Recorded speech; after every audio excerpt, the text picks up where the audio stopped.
on Rocklin Graves.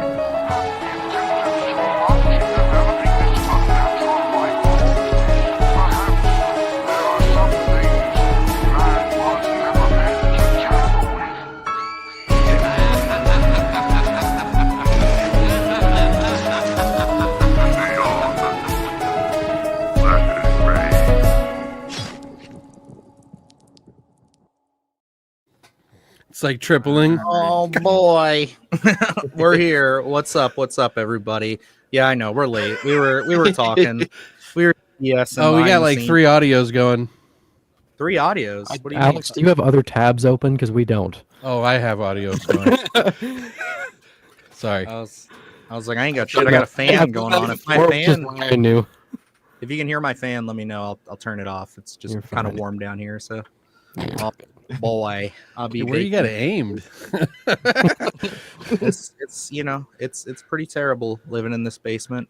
This is where I spend all my days. So, anyway, we're back, folks. What's happening? Welcome back to Beyond the Splatter Graves, and we're not alone, of course. This week we've got ourselves another grand guest, and that is the great, the wonderful ILIKESCARY, sir. Welcome. What is up, guys? Good to see you. Thanks for coming. Yeah, Thanks, seriously, man. thank you. Appreciate it. Yeah, man, I was looking forward to this. Yeah, definitely. I was excited when Evan pitched you as a guest because, like, he told you right before, like, I've been watching you for a couple years now, especially when the Terrifier 3 content started rolling out. Because, like, obviously, I would say all of our channels except Alex, he gets triggered when I say Terrifier. That is not true. I'm kidding.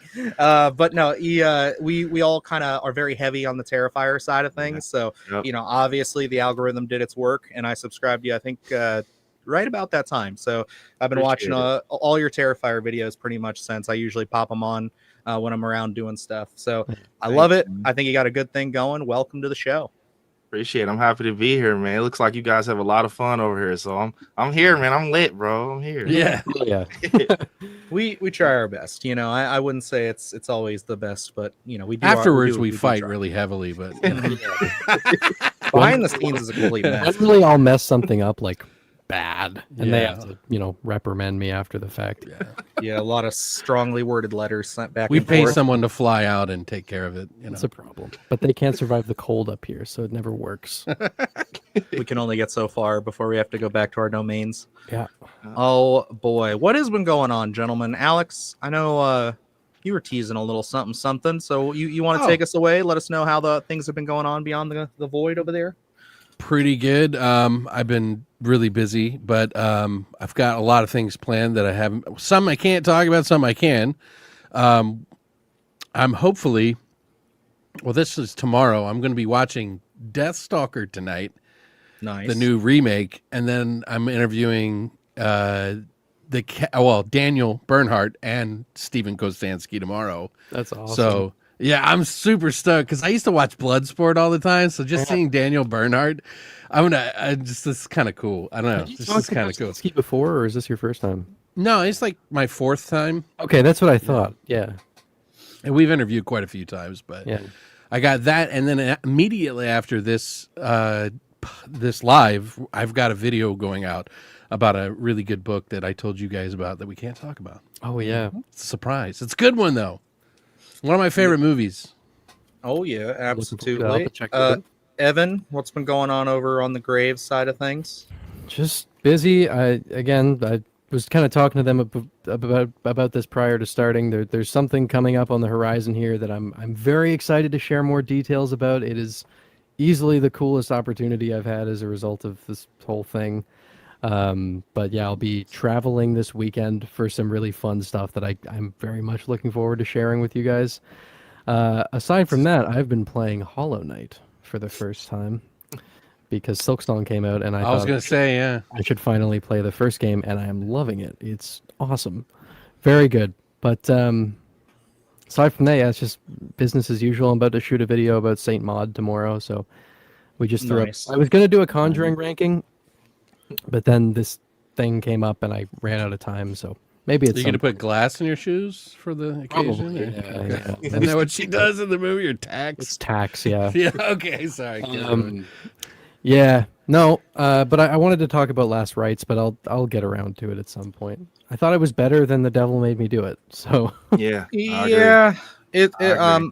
that was funny. We went and saw that at 3 p.m. on Thursday, yeah. and then like I went through literal like hell with my last video. I had to upload it 6 times before it got Oh, approved, yeah, I saw you posting. and it was like a nightmare. So I totally like after that was done, I was like, I'm done for the weekend. I'm good. We'll touch on it at some point, and we still haven't put up our review for that. Like we talked about it a good bit on Sunday Scaries, I think for like an hour or so. Yeah. Maybe we'll just qualify that because like in general, it was fine. It was better. Actually, I had fun with Last Rites, man. Like I just thought Yeah. it was like an entertaining, schlocky ghost movie. My biggest issue You know? with it, not to turn this into a whole Last Rites thing, is just like I think Although that Brandon's a big Conjuring fan, so Yeah, I I love was it. gonna say, yeah, I want to hear I his shared it on opinion. their page. I saw that, which is so goddamn cool Yeah. that they reposted your video that you put up. Yeah, man. Big shout out to Warner Bros. They're very cool, man. But yeah, I love The Last Rites. Like Evan said, I had fun with it. Is it the best? No. It has some good scenes. It did have some bad scenes, but for the most part, I had a lot of fun with I it. like the doll. Yeah, I think I love like the all, are you man. talking about Annabelle? No, All her moments? Susie. Okay, I was like, oh, Or gotcha, Susan, okay. or- Yeah. It's fun. yeah. Oh I mean, man, it's I didn't mind the last one. I didn't think I kind of like lost touch with it a little bit, so I wasn't expecting too much last one. So These that's why I was movies fine with it.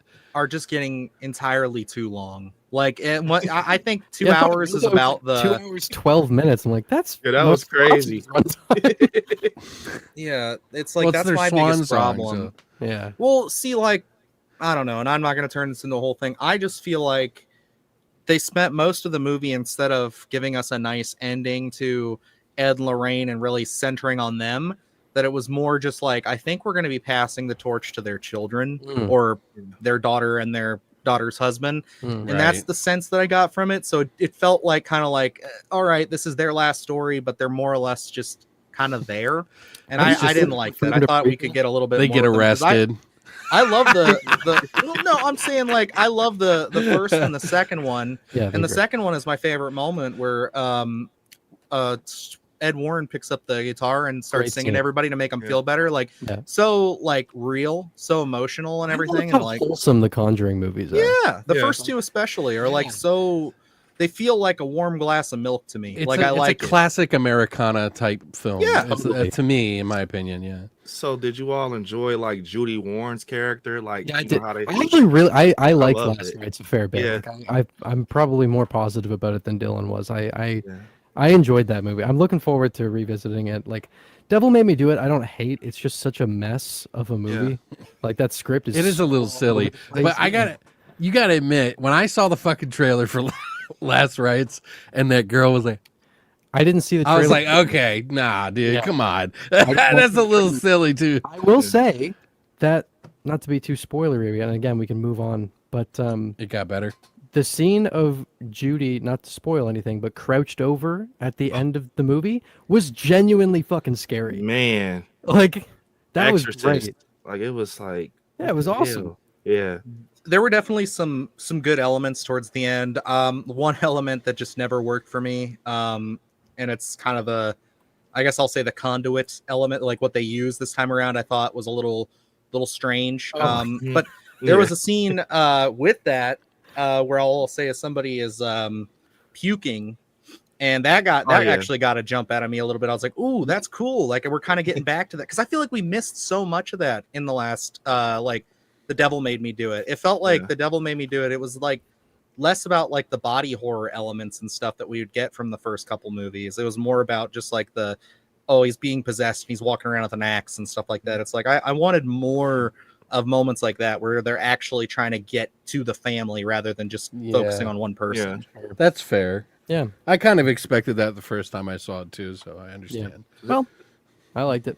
They actually just announced like a prequel film a couple hours ago. It's crazy. So okay, it was a rumor, but it's been announced now. Yeah, I saw it on Disgusting Film. All right. Yeah, I was the chat's going a little bit crazy with this. We'll pop in here real quick because we got Brandon up here. What's going on? I didn't realize his profile picture was him with Scott Chambers. That's cool. Yep. And then Last Ride's definitely an improvement. Just tired of some of the CGI moments. Agreed.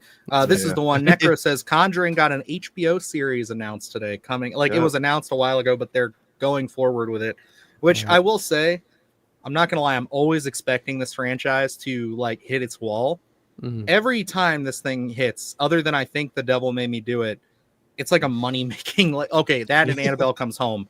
Yeah. It's like it's always making so much money. I thought after that it was donezo. I mean, this is now the highest, like it's the biggest opening for a horror movie ever.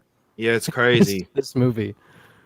I don't. So wait. You said Annabelle Comes Home. Tanked. Didn't do well. Was that the third one? Was there a third one? No, I can't even remember. That was the third spin-off of Annabelle. Yeah. Annabelle Creation is the good one. Yeah, that's what I was going to say. That's the one that was really good. Yeah. Like that one has some really good scare gags and Anna has the pop gun and the barn scene and that's great. Anyway. Yeah, it's got a lot of moments that like I think set itself apart. And I guess kind of going from that, we actually got news on the other side of that the director of that, David F. Sandberg, who obviously did that, Lights Out. Yeah. We try not to remember Until Dawn, but right. it's there. He just I'm kidding. If you like that movie, it's fine. It was not one for me. Yeah, but me either. He's getting Amityville. He's going to be rebooting Amityville for the first time in like a big budget sense. So. Interesting. I'm a big Amityville fan, man. That was my thing. Ryan Reynolds again. I like that movie. I think it's really good. I actually don't mind that movie at all. Yeah. It's a requel. It's going to be. He's going to be back. He was the perfect pick for it, to be honest, because he's such a likable guy. You know what I mean? So it's like it worked. He was more likable than the original dad. Like the original dad, I kind of feel disconnected with, but the scares in the movie are so much better. But the remake, I don't even think I've ever said this publicly before. I have a bit of a hot take. I don't even think the original Amityville horror is very good.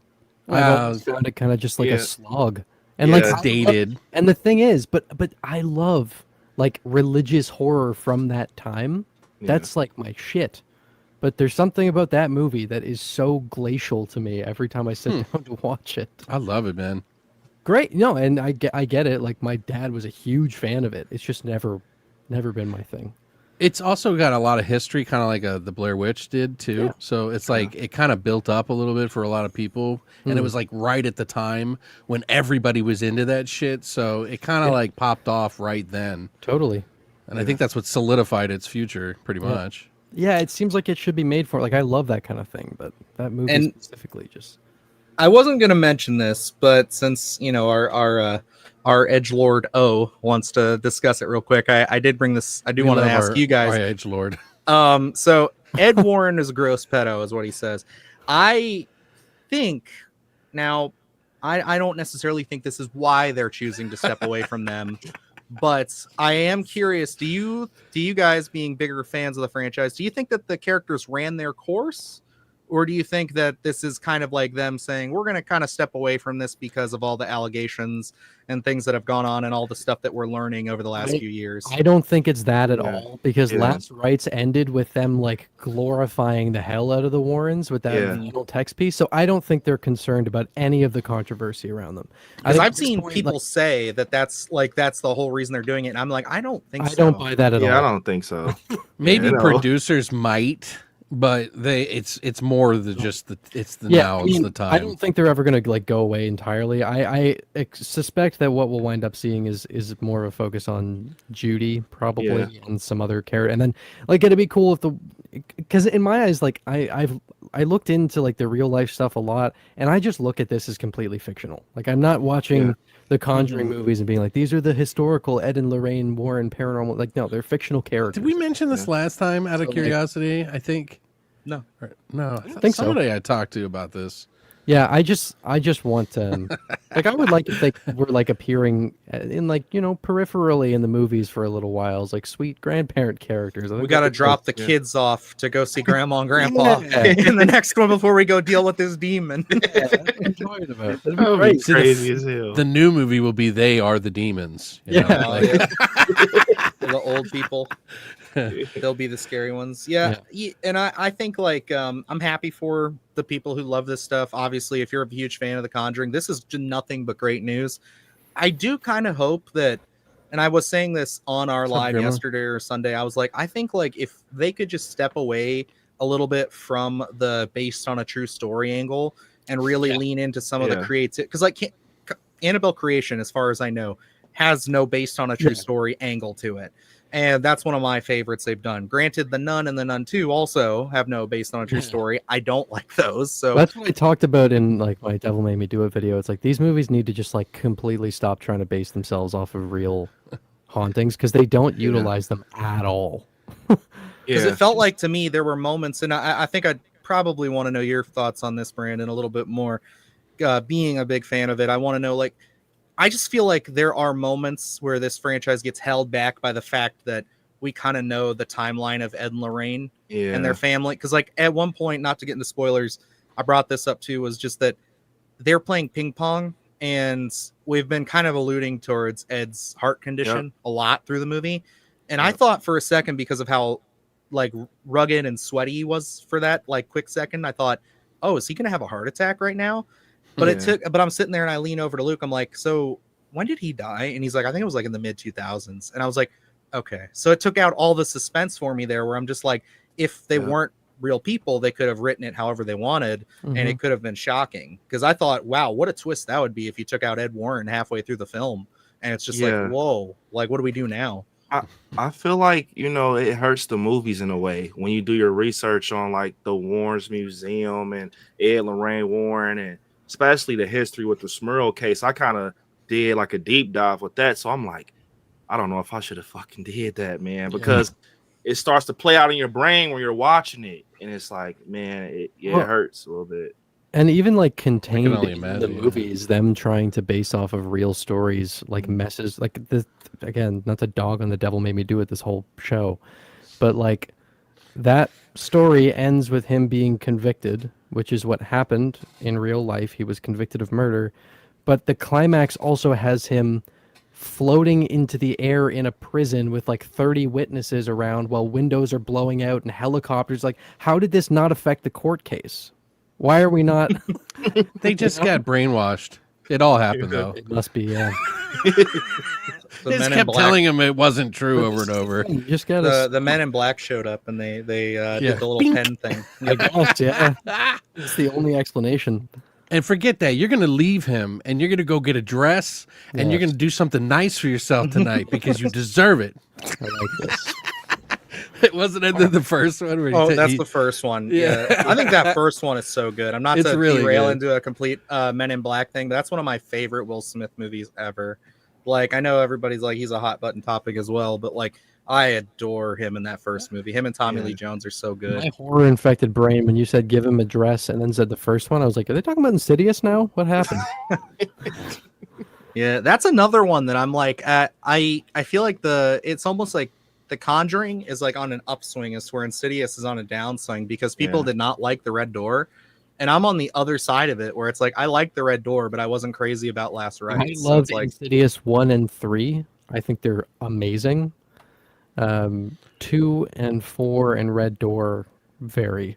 Which one was the one with the werewolf that was like kind of goosebumpy? that was Annabelle Comes Home. Okay, yeah, that was shit, dude. I could not handle that. That was I get them all mixed. Shall we get topical with our Halloween pregame? Yeah, but let's hit a couple more of these. I don't want to leave too many people in the chat. We got some good chime-ins for this. Wait, what? I didn't hear that exactly about the Warrens was bad. Yeah, there's some bad news about them out there. I mean, it depends on how you look into it. They need to stop making them so seriously. Like, we know the Warrens were crap, but we enjoy the characters they created for the movies. That's very fair. And I that's kind of like my whole thing about it, is like, I feel like I love Vera Farmiga and Patrick Wilson. I think they're great together, especially again in those first two movies. I buy their relationship so much. Such a perfect scene. And those movies are so rewatchable to me. Like, I watch both of them usually pretty close together, and that's kind of like the Conjuring universe for me. Like, personally, everything else is kind of take it or leave it. Even I like Annabelle Creation, but it's such a spinoff that it's like, I just think those first two are such a nice cohesive story. Like, leading off with them being like teasing at Amityville and then going into Amityville at the beginning, which is one of my favorite parts of the whole franchise. I love how intense that opening to 2 is. Like, it's so good. Yeah. Absolutely. Let's see what else we got here. The opening to 2 was one of my main points of criticism when I was talking. One of the only things I didn't really like about the movie. Him being convicted makes absolutely no sense, and it would have made sense if they had taken the time to make a scene for it. Yeah, Yes. true. Yeah. And then Gracie brings up a great point here. It's being based on a true story is a genuine selling point for people, though. Like, it makes them scarier because it actually happened, quote But, unquote. I mean, is anyone watching what's happening in these movies and going like, "Yeah, this happened"? Like, I don't know, dude. I think there's a certain sect of people that still get excited by that. Surprisingly, Yeah. like, well, if you want to appeal to them, then make it accurate, or at least a little more, but then it's no fun. It's got to be a little whimsy to it, you know? isn't it? Yeah, I don't know. I think that the Conjuring movies are certainly, they're clearly not going to stop anytime soon. I am curious to see what television's going to do, because I'm not going to lie, television and horror have been doing pretty good recently. I mean, Alien Earth is, I did not expect to like that series very much, good. because I really liked Romulus, which we have a little bit of news about that we could talk about later. But Mm. Their end of the episodes though, are really weird. Like, they just don't feel right. It's just like, hey, play this song. Okay. Be back. in okay. a second. I think it'll be better once they like have them all to binge. Maybe, I don't know. Are you watching Alien Earth, Brandon? Nope, I am not. Oh, it's pretty good so far. Are you an Alien fan, or is that kind of a franchise you're not So, associated with? what would you all rate it as a show? 8, maybe? Right now, I think 7.5? eight's pretty fair. I'd say it's got, like, the thing I like the most about it, I really love the characters. So it's one of those where I'm just like, I think all the ideas and kind of, they've introduced a new concept in this show that hasn't necessarily been a thing throughout the other films, but it doesn't mean that it couldn't be a thing. And at first I was like, that's going to be crazy. I'm not going to like this, but I adore it. I actually think it adds a little bit of depth to the whole universe rather They than kind of just, balance it. Alright. yeah. So it's like worth part checking out. action, but it's also got its sci-fi, like, heavy stuff, you know, because, like, there's always those people that are big Prometheus fans, and they love that heady, ness of it, and so they kind of balance it out every other episode, which is cool because it got me thinking about it, and I was like, oh damn, I was like, I wonder what that would be like if this went to that part all the way through. The thing So- that's neat about it too is, like, the show has taken some pretty big swings with the lore and, like, jumping us into things. Like, we're kind of understanding some things we've never necessarily had clarification on, and it's kind of surprising that they're letting a TV show do this much, because, like, this is all stuff that if they want to keep it canon, it's gonna have to be brought up again at some point. Like, so we'll see. It's risky, but I'm enjoying it so far. I still That's need funny. to brush up. All right, I'm gonna check it out. I like what Yes. Evan said here. It's funny. Oh, different one. The bottom Oh, one. the bottom one there. Yeah. Yep. It doesn't look anything like that. I had to pull the photos of the real Annabelle doll out because If it was real, why didn't they use the real doll? Well, thankfully now Matt Rife has the doll. That's oh yeah. That's I weird, mean, man. he bought them. He's a comedian. Like, you buy the. I don't know how I feel about that, man. That's I don't either. it's kind of crazy. You gonna make a joke out of it now? Like, what's up? And he said he's gonna have the option where you could spend the night in the warm. Like, bro, I That's don't a terrible think idea. that- Yeah, it's terrible. Somebody's going to like defile the place, like just go there to be terrible. Like, Especially with like the PR they have right now. Yeah, That's I know, worst. right? It kind of reminds me of, like, what are the two brothers that used to be on YouTube? It's like something they would do. You know what I mean? Paul like brothers? The Paul brothers. Yeah. I don't know why, but it just kind of makes it seem like that. Hey, what if they, like, stayed in the place? You know, like, It would be like Halloween Resurrection. They'd have the cameras set up and everything. the Warrens The bus 3 a.m. drivers in there. challenge. that would be so dope. Oh boy! And then we got Brandon over here, our buddy Brandon here, talking 17 more days till Strangers Chapter 2. Oh Man, look, my okay, god. I'm working on a video for Chapter 1 right now because I figured it was about time I properly did that. And I when I went back into it, I was going, look, it's been over a year since it came out. Maybe some time away will have helped the movie. And my God, it was just as fucking atrocious as the first time I watched it. It is one of the worst movies I've seen in years. It's so Hate it. bad. It's so bad. It's like beat for beat. Like, it wasn't nothing different, bro. I'm like, what the hell? Okay, not to get on a tangent of a specific movie, but the fact that she sees this creepy chick walking around the house, like knocking on the door, is Tamara home, happens like 3 times. She sees her out the window. She's singing outside of her window. She like looks out the window. She's like, guess she's not here anymore. Lights up a joint and turns on some music. Like this is That's what I would do. You know how little I remember of this movie, honestly, and it's only been what, a year, or has it been 2 years now? I don't even remember. It was last year. Yeah, I am so like you mentioning all that. It's the first. All I remember is that it's basically a carbon copy of the first movie, Man. and I think about the ending. My I'm just like, brother that's and I it. were talking about it. We're both agreed that it feels like, you know, around Halloween when like brands will start making like Halloween themed commercials where Yeah. it's people running Yup. from things. I swear to God, I was like, man, it feels like at any point right now, like he's gonna try to like call 911 and be like, I have no service, and she's gonna be like, wait, you haven't switched to Virgin Mobile yet? Jesus. And it's like, I was like, that's exactly what this feels like. That one, do you guys remember? I don't know how much TV y'all watched as a kid. I unfortunately watched a lot. There was that commercial where they did a similar thing, but it was like a serial killer, and there was like all the teens, and they were just like, "Oh, we can't go to the car. We got to go to the barn." Yeah. Let's put up like it's like Yep, I've seen that.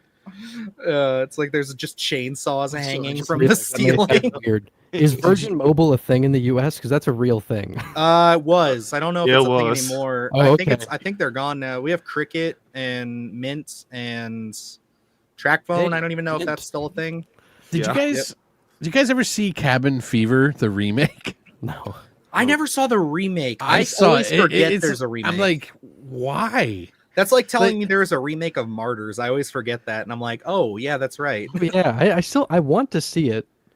Just It's like- for sheer curiosity. They changed the deputy out with like this girl. She's pretty funny in the role, but like everything is beat for beat. It's almost like exact same, only not as good. Mhm. And I just don't get it. I don't know why. It just seems like a waste. Like why? I think it was because at the time they weren't really into the whole idea of soft rebooting franchises. It wasn't until Halloween 2018 came out that they were like, okay, this is profitable. People understand what's going on. Like they had films that did it, but like it was never on like a grand scale. It was always That just like movie came out direct to 7 years DVD. ago now. And Wild, right? Yeah, it was 2016. So I guess you're right. Yeah. I think Martyrs and that came out the same year, Is 2016. the Martyrs remake any good? No. No. No. No. God. Okay. Well, Dude, like, it's yeah, that thing is man, like, special. that's one of those like movies that you find like if you go on like the disturbing movies list, you're gonna find a lot of stuff that's just like really edgy and dumb. I think Martyrs is like a fucking great movie. No, you're gonna find a lot of poop, Evan. That's what You'll you're be gonna find, a lot upset of with the poop. remake. Don't watch it. I don't doubt it. It's always poop. Don't doubt It's it. always pooping. That's what it is. I hate it. All right, well, I'm down. I guess I'm down for that. Whatever. No, you're It's not. like if Stop some it. like small time outfit decided to remake like Oh, some like major classic. Oh, jeez. You know what I mean? Like it just doesn't make any sense. It's That like would be like if Blumhouse remade Speak No Evil. I don't know. I guess But it wasn't terrible. Not They as didn't do bad. It was Not an as awful bad. job. That was not as bad. It wasn't Yeah. as bad as it could have been. I mean, James McAvoy can make anything entertaining. Yeah. So yeah, like, he was the best part in my opinion. I was gonna say, Brandon here, chapter 2 will be better. It has to be, and if it's not, then Yeah. It's I don't think we're getting a part 3. I don't know if that's gonna happen. yeah. Well, here's what I was wondering because they shot them all at the same time. So like 1, 2, and 3 are all shot, and we know that they went back and like did a bunch of doctoring to part 2. I'm wondering, and we've got no confirmation that indicates this, but chapter 1 was so like dogged. I wonder if they're incorporating the important stuff from chapter 3 into 2, just in case they like can't feasibly release another one. I have no Yeah. idea. You know what's kind of wild though is and I read too much into this because I'm not trying to like bring this up to gloat or Oh, anything never because mind. it's not really anything to gloat about. But we got a screener for that today because we're interviewing Rennie Harlan. So, but they held that last screener for the last one so close to the chest. They were offering interviews without the screener, which is usually a sign that they do not want you to. They don't want you to Yeah. talk about the movie right away. They were like, "Oh, we can send you to the theater the day of. We'll pay for your ticket through Atom Tickets, but that's it." and it was just one of those things where the interview would have been like the Monday after the release. So it's kind of like you can just tell from that it's like, ooh, your confidence in this is not high. Yeah. I always like try to read the room like that. So I'm a little like taken aback that we're like you said 17 days out and they're just now sending screeners out. I'm like, that's more confidence than last time, but I don't know. Like I don't know. I don't have any faith in it, but it's so low now that it could potentially surprise me. It sucks. Yeah. I feel bad for the guy. Like, yeah, like obviously, I don't. He's got like 5 more movies coming out in the next 2 years. He's doing Right, a well, killer that's orca that's movie. fair. He's doing But another also, like, shark chapter movie. 1, like financially, did pretty well. Like It was like the highest grossing Yeah. horror movie that year for a while. Yeah. At Oh my to God. the point that it came out. Yeah. That's because everybody thought it was going to be good. So do you all like pray at night? Love I do. Prey at Love Night. Prey at Night. I do. I love it. Yeah. I love It's that's It's, one of those things like Luke and I were like, I always say like I saw The Light with Sinister a few years ago. That was another one Yeah. where it was like everybody and their mother said it was great. And I don't remember watching or finishing it. I think I maybe watched like reviews for it and maybe watched half of it. Mhm. And then we actually sat down and watched it. I think we were covering it with Jake right before the new one came out. And I just remember giving it my full attention and just being like, this is damn good. This feels like a John Carpenter movie. Like it's a one incident. Yeah. It's got the 80s kind of music. It's the definitely a neon. sequel too. It's fun as hell. Like it does all pretty the sequel-y gory. things you like. Yeah. You like. You It's know? got some disturbing moments. Like, Yeah. and it's not a fun slasher for a lot of it to me. Plus, It's like, go ahead. it's crazy. They literally filmed that down the street from my house. Oh, really? Damn, really? Yeah. Oh, I didn't Yeah, know like- they filmed that in Cincinnati. That's awesome. Yeah, they have like the trailer park, the diner where Bailey Madison, everywhere. It's like down the street. that's That's so cool. sick. Oh my It's God. crazy. That's sick. And that's another thing. I liked that like idea a lot more. Like I think maybe I was harsh on it before because I was like, why is it in trailer park when I was a kid? But like watching it as an adult, I'm like, dude, like think about that. You have some relatives who own just this basically not necessarily abandoned, but out of the season camping ground. And it's just like, yeah, anybody can just walk into these abandoned trailers, and it's just like that's creepy as fuck. Like It is. it's awful. Like think about that. Like you could just kind of walk in there and someone's just squatting in there and they just beat the hell out of you. Yeah. Nightmare fuel, man. But that was one that like going back to it, I'm so glad I did because it's easily one that when I'm in the mood for a slasher, it kind of comes up in my rotation as an option. I've watched it again a couple times, so I like it. And it's a quick watch too. It's so like digestible. Yeah, I agree. Love that. It's definitely one that I got for cheap and will watch again and again. Mhm. Like I usually go to that one first. I don't know why. If I want to rewatch them, Yeah, it just feels like it's easier to watch. the than first one's really heavy. Yeah. I would say. It is. Like it's an emotionally taxing film, right. But you expect that from Brian Bartino, so it's one of those where it's like, yeah, it's gonna be rough. I'm excited for Vicious. We're getting that soon, so Well, that dude doesn't like when things work out for anyone. Like, No. I think he's like just spiritually against that. Well, it didn't work out for me, so it's not going to be for the. everybody's always got to have a sad ending by the end. I mean, It's I remember terrible. I had such a funny time seeing Dark and the Wicked for the first time. I was watching it with my dad and my brother, and we get to the final scene. Not to spoil it, I'm not going to say what happens, but like the scene when the dad goes home. Yeah. Oh yeah. The happy scene. When Brandon, have you seen this movie, The Dark and the Wicked? I haven't seen it. Oh man. Big then. Some stuff goes down, Mhm. and the way that they revealed what was happening here, my dad and I were like maniacally laughing because we're like, this is the coolest shit ever. And I look over at my brother, and he's just Traumatized. like so I gotta check it deeply out. upset. It's a good one. It's It's a definitely- little bit slow. It's not like it really asks you to kind of pay attention a lot. definitely genuinely one of the scarier movies I've seen in the last few years. I would say when I finally got around to watching it, because Evan was riding both Luke and I for a while to Well, it check was that my one first out. video on my channel, so like, All Yeah, right. I'm gonna And check it's- it out. for it. it's very solid. Like Sure.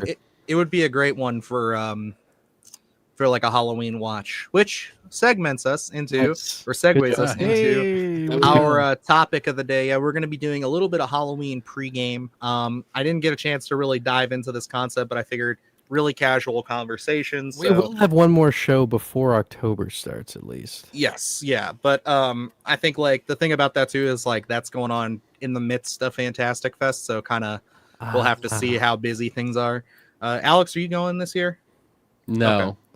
Gotcha. This All right. this isn't this part of the isn't Fantastic Fest going on the end of this month?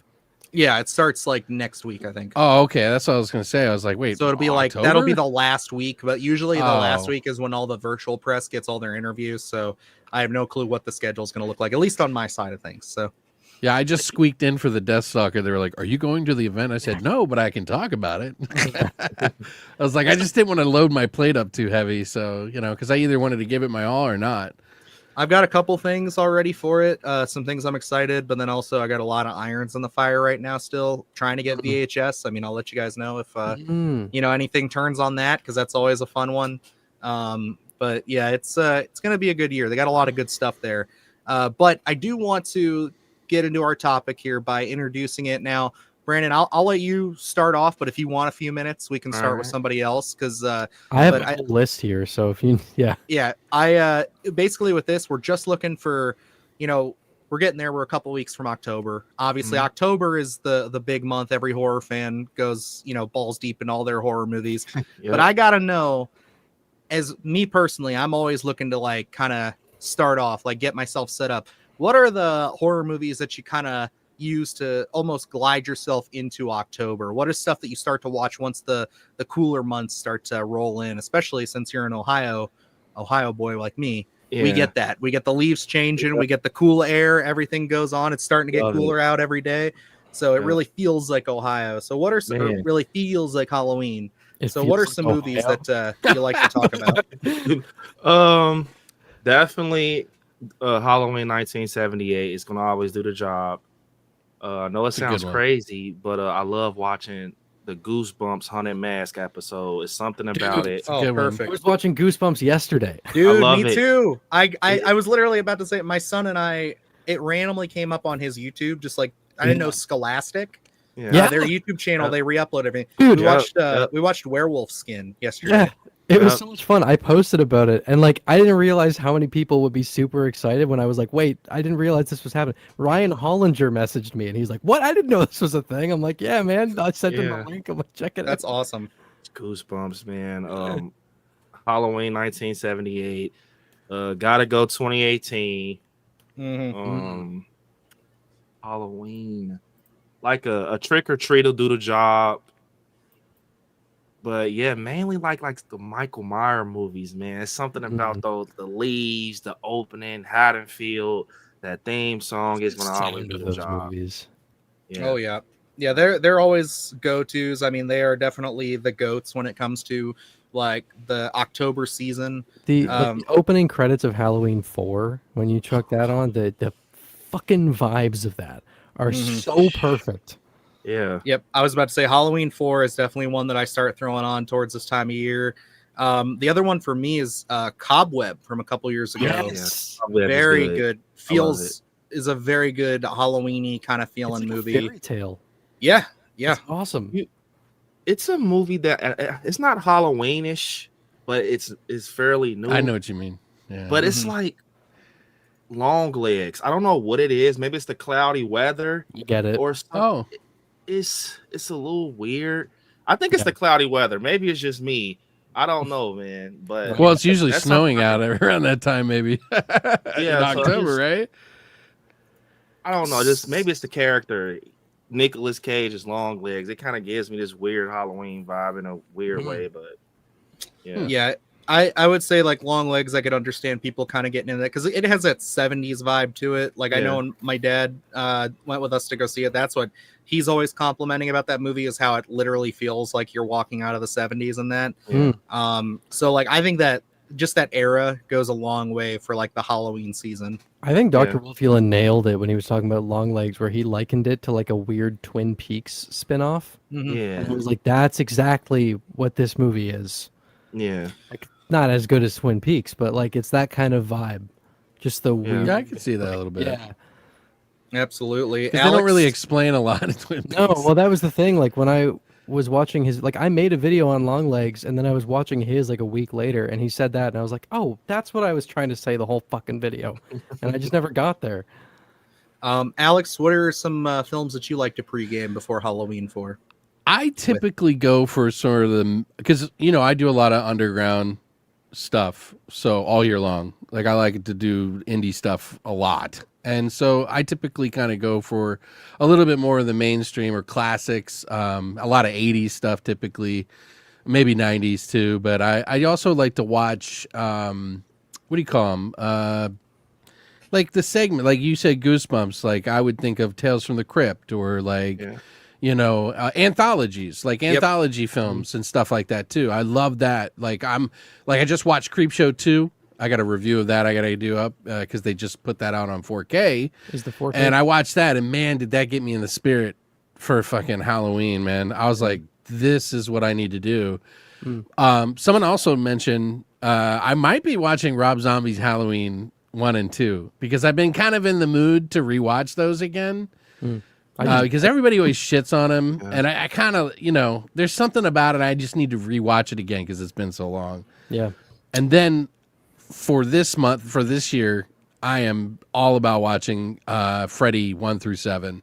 Like Nightmare on Elm Street is going to be a big part of my Halloween this year, so I'm stoked. I've been wanting to do it for like 10 fucking years, dude.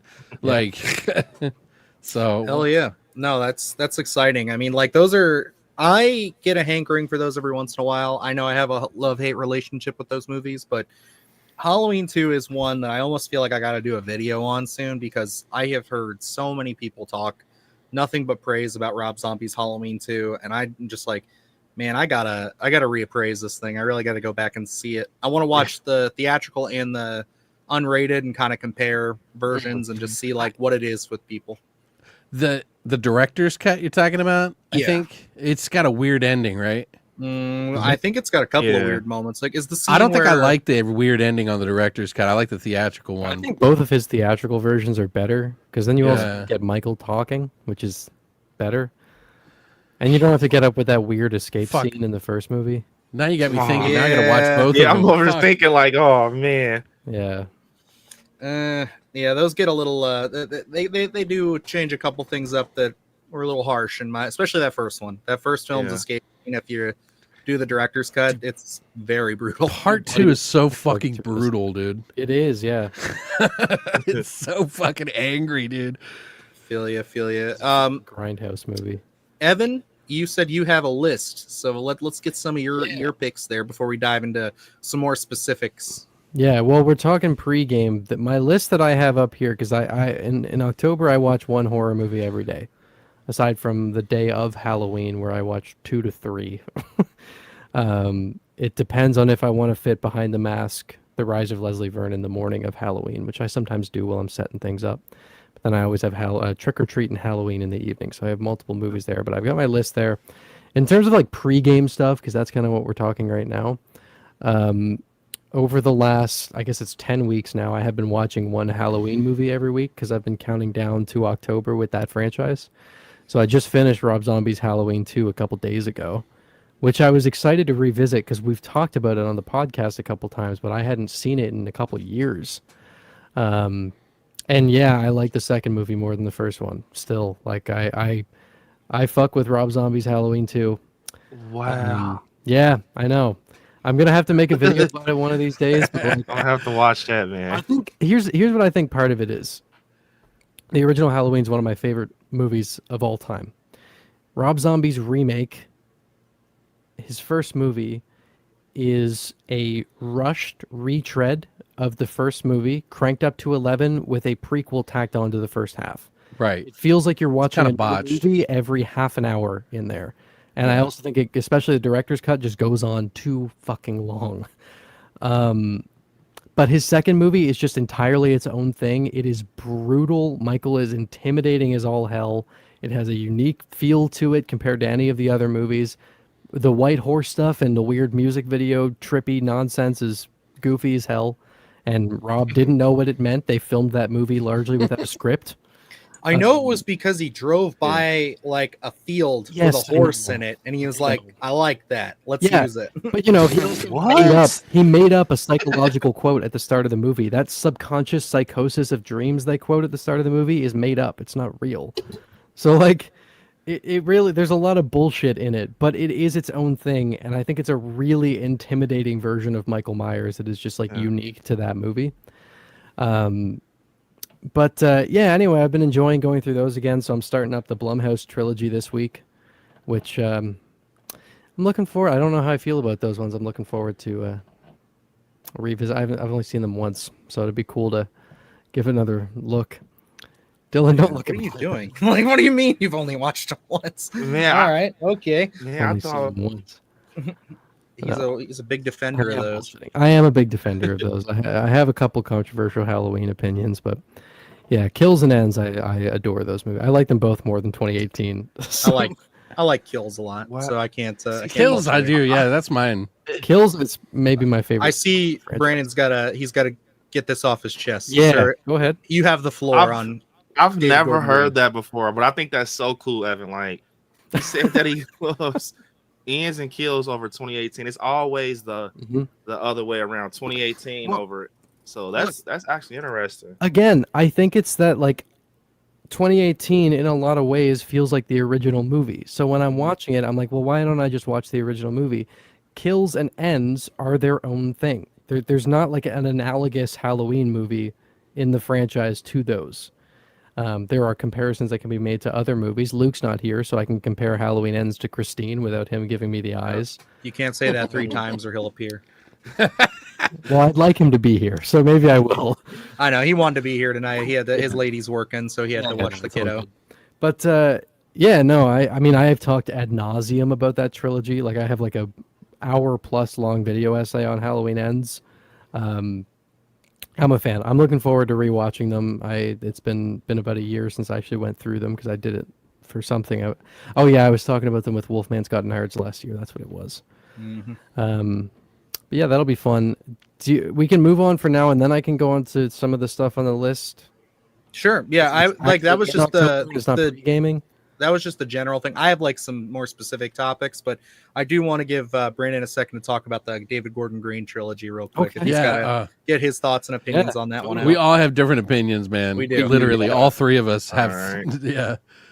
So I really enjoy the trilogy.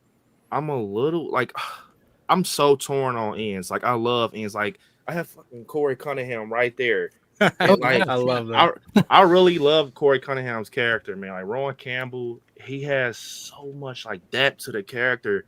I just feel like it would have been better with him if he was Cameron instead, or if they would have placed him earlier in the film somehow, some way. Or I mean, maybe in Kills they had a mob, so maybe he could have been a part of the mob. I feel like the trilogy, it was done well.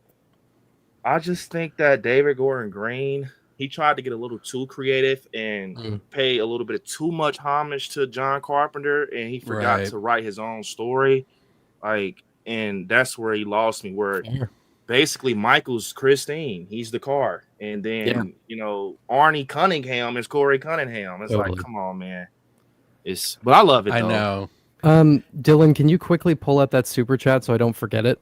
Yeah, I have it. It's right here. I was going to get to that here after giving him the floor. But yeah, we got this here for Carter Sauce. I love to pregame some Carter of my favorite super campy fun movies. Killer Clowns, Evil Dead, Reanimator. Those are perfect ones to start the season with. For me personally, those are like my mid-Halloween season watches because usually around that time I got a lot of friends that I'm trying to like go to Halloween parties with or whatever. If there's a moment where it's like a movie night with friends or family and they haven't seen some of these classic like wacky movies, like those are the times I watch it. Like I can think on a number of times Reanimator specifically and Killer Clowns specifically. 2 Octobers in a row. It was just me and my friends sitting there in one of my friends' basements just like watching this on the big screen just in the middle of the night, and I'm like, both these movies are perfect for that. Malignant is great for that kind of marathon, by the way. That's not a bad idea.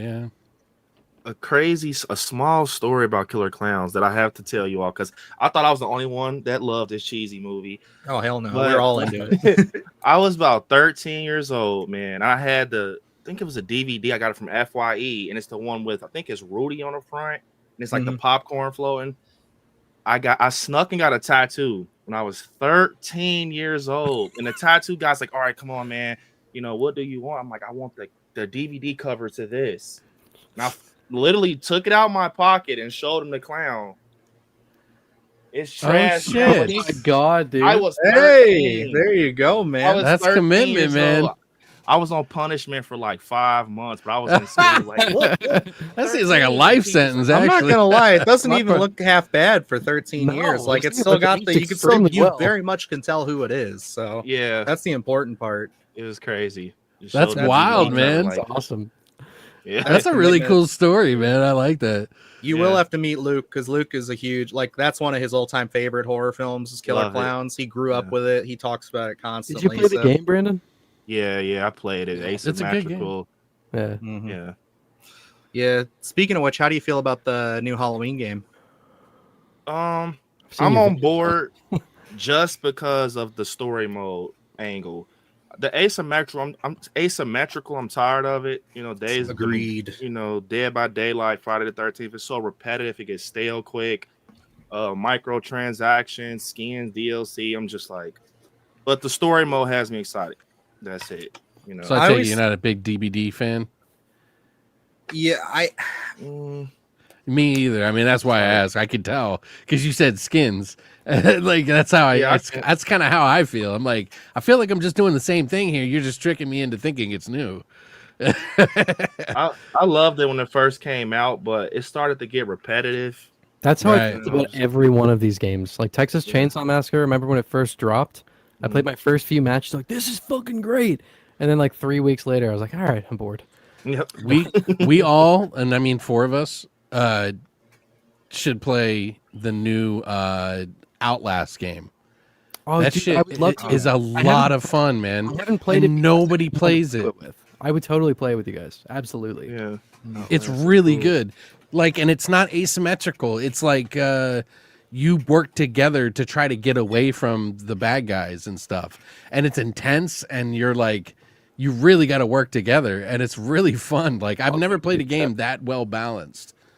I want to play the game where we climb the mountain. Oh, with the little the peak.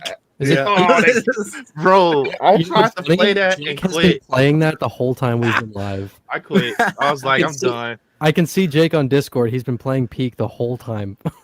That's awesome. I think it looks so goofy. I think that would be a lot of fun to just have a bunch of goofballs on and just like be running around and stuff. But I definitely want to do more game content, especially because I think with the 3 of us plus a guest, and it's just one of those things where it's like, if we did stuff like that, I think it would be a lot of fun. I think we could have a lot of fun with it. And we Yeah. could get a lot of people on. I mean, that stream we did with Jake on Killer Clowns was a blast. Mm-hmm. It was a Yeah. good Such a time. good time.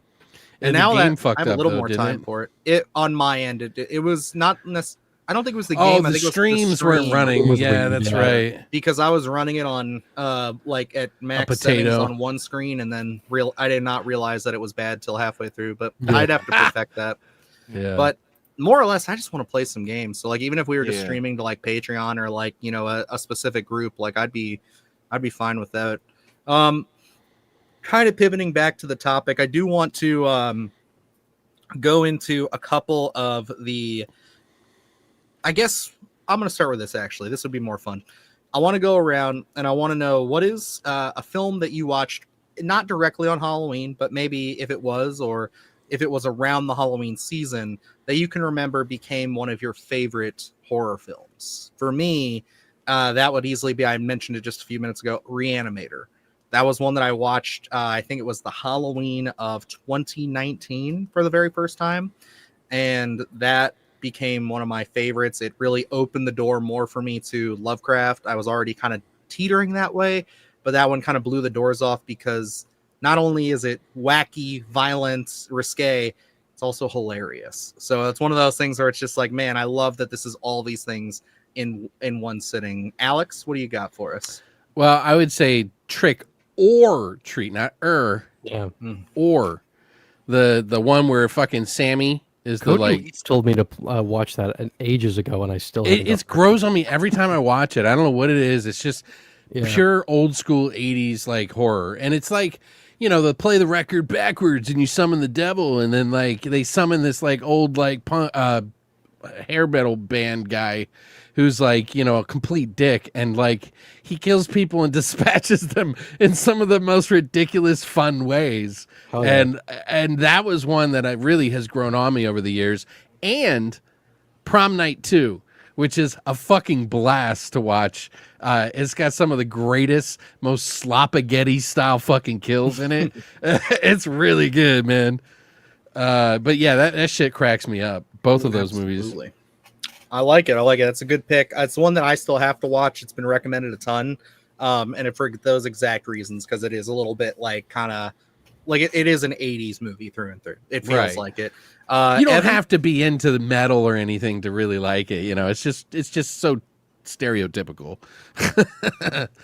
Oh yeah. Evan, what's your kind of introduced it to yourself, watched it for the first time, Halloween season? What's one that just always sticks out to you that gives you those vibes? I mean, I want to say Behind the Mask, The Rise of Leslie Vernon, because that like immediately became a mainstay for me. But I it's not the most original answer, but I have to go with The Exorcist. I don't know how often that's like associated directly with Halloween, but for me, like I remember being in elementary school in the computer lab, and it was like early fall and the air was brisk, and I remember looking out the window and the leaves were like blowing around outside, and I put on the Exorcist theme, and I remember getting this feeling, and I didn't know what it was at the time, but it was the start of a lifelong obsession. Like just that moment was like a huge like sparking point for my love for horror and Halloween in general. It happened 2 years ago. But yeah, so like, The Exorcist. I start every October. I always start the month off by watching The Exorcist. Like I completely associate it with October just because of that memory. I like that you said that, because like I remember my dad had an 8-track player in the basement, and he had The Exorcist in there, and it was the soundtrack. It was like there was like some like native music or something on it, and then there was that song, and it scared me. I did not want to. Every time I put that on, I was afraid to turn it off because I couldn't go. I kept leaving the basement when I was a little kid. I was like, my dad's like, why do you leave it on? Like, yeah, no, I can't touch it. It's got to be The Exorcist. All right, I like it. That's cool. a good pick. That's a very personal pick too. I enjoy it. All right, Brandon, what's one that you can say you watched around the Halloween season for the first time, and it's kind of just been something that sticks with you, one that's always a favorite? Of course, Halloween 4. That's the one I remember most vividly. Just that scene with Jamie in a drugstore. That right there, man. Like as a kid, I just remember seeing that, and she's in the mirror with the costume, and Michael grabs the mask, he's putting it on. It was just something about that, and just another honorable mention, the Funhouse. Funhouse, dude. Yeah, that's amazing. I've been wanting to watch that again, actually. See, so I always underrated. associate that with a summer movie because I watched that in the middle of the summer when we had like in its infancy when Netflix was doing streaming. Yeah. Like my dad and I streamed that for the first time, and like that movie is like one of my Goonies favorites too. I love it, man. Kind of. It's a little bit. It's we're dealing with a crazy person, a deformed person, and a bunch of carnies. Yeah, Bro. But it's a Toby Hooper classic. I know everybody goes to like Texas Chainsaw and all those others, but like that to me is up there with Texas Chainsaw, Poltergeist as like his top 3. I agree. I might watch that. Thanks for bringing that up, Brandon. That's It's a fucking good one, dude. It's I just got it. My friend gave it to me as like his old Blu-ray copy because he got a 4K of it, and I was like, "Fuck, I haven't had this. I've been meaning to get it, and so I might as well watch it now." It's just like that carnival feel, man. It's something about it, man, that I love. So I think it's one of those movies that kind of grows on you each time you watch it. Have you ever had Speaking of those that, kind? Brandon said he Funhouse watched for the first time a couple years ago and was a bit disappointed. I think for people they might be surprised that it's not very gory. It's not. It goes back to like the Halloween thing where it's a lot of tension and stuff like that. And I could see people being a little bit like, oh, so he's like a monster man kind of thing, like taking him out of it. But I don't know. There's something about that movie that just like it strikes all those small town Halloween vibes, small it's the town spook house. Summer horror vibes. Exactly. Yeah. Yeah, It's like it's the spook house. You know, honestly, I think that's a perfect time place. I don't know what time it takes place during the season in the movie. I know it came out in 1981, but I don't. I think it was summer. It was probably summer, but like I can look it up. I can associate that movie with like an end of August, early September kind of thing. You know, this is kind of like the perfect Halloween pregame movie, in my opinion. It's that end of the summer. We're going into the dog days, and it's just like, what do you do? Well, my town is a little bit of a funhouse festival carnival thing. And speaking somebody else from Ohio, that's a setting I feel like we're all very familiar with. They really love their carnivals and their festivals out here. They do them all the time. So it's got a little bit of that hominess to it. It says it doesn't have a specific time, but I just remember always going to the carnivals in the summer, right? Isn't that when it was? Normally. They have different I guess ones. it depends where you live, but like I was on the East Coast and pretty sure it was like the late summer or like I know we were in school whenever I went to the carnivals, but I don't know. Definitely would make sense to have it like kind of like the August, September time area.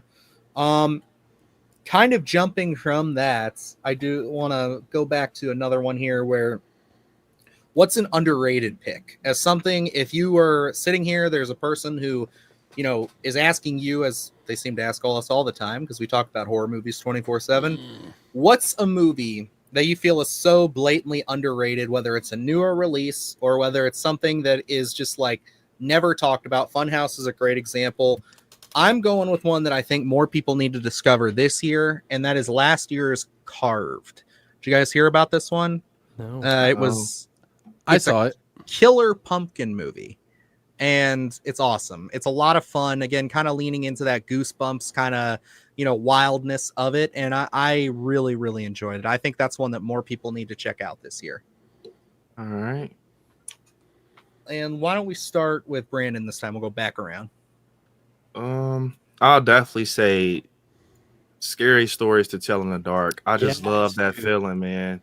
And I was a big fan as a kid with the books, Me you too, know, man. and just the movie. I know it gets cheesy, but man, the way they just have the stories come to life, I loved it. So, Man, Did you have book fairs when you were younger? Sorry. yeah, yep. That's Ton where of you them. got it, right? Yeah. Yep, Goosebumps, scary Hell yeah. movies, scary stories. Yeah, At our school, you weren't supposed to be able to get the Scary Stories to Tell in the Dark book until grade 6. yeah. But I don't know if the librarian just knew that I was already too far gone or what. she used to let me take them out. So I remember getting those books, and just the covers of those Scary Stories Loved it. were so goddamn creepy. They were like the most popular books in our school growing up too. Like they were so always good. checked out. And like I'm making a video about that movie this October because I want to be like, there is interest. Please keep rolling on the second movie. Yeah. Because I know that I heard, like, like I want it to get momentum, like publicly. Yeah. Like please. And I don't think that movie's that bad. You know what yeah, it I loved was? A lot of people didn't like that young guy in it. I didn't mind him. I don't know why everybody Are you hates talking him. about the bully? No, the guy that like has the Corey big woman. Cunningham looking guy. Yeah, looks he's like like Corey he's like Cunningham. short, kind of stout, and he's the guy that's in the hall, the never-ending hall with the woman. Oh, with the that big guy. woman. They didn't like him? A lot of He people, looks I funny to remember. me. I thought so too. I was like, this guy can be good. He was a little intense, and I think that might be why, because he was really giving it his all. But you know, I think I don't know what people were expecting out of that, because to me that movie was exactly what it should have been. Yep. It is like small town Halloween vibes. It's obviously not going to be like excessively gory because these are books that are read by a younger crowd. Like I picture one day having kids and showing them Scary Stories to Tell in the Dark, and I'm like, this is such a perfect movie for like when they're getting out of like pure kid horror and they can watch something a little scarier. Perfect. Yep. Admittedly, I was one of the detractors for that movie. Luke had to really bring me around to it because like I watched the first 20 minutes of it on streaming when it came out, and I was like, this is fine. It's not really grabbing me.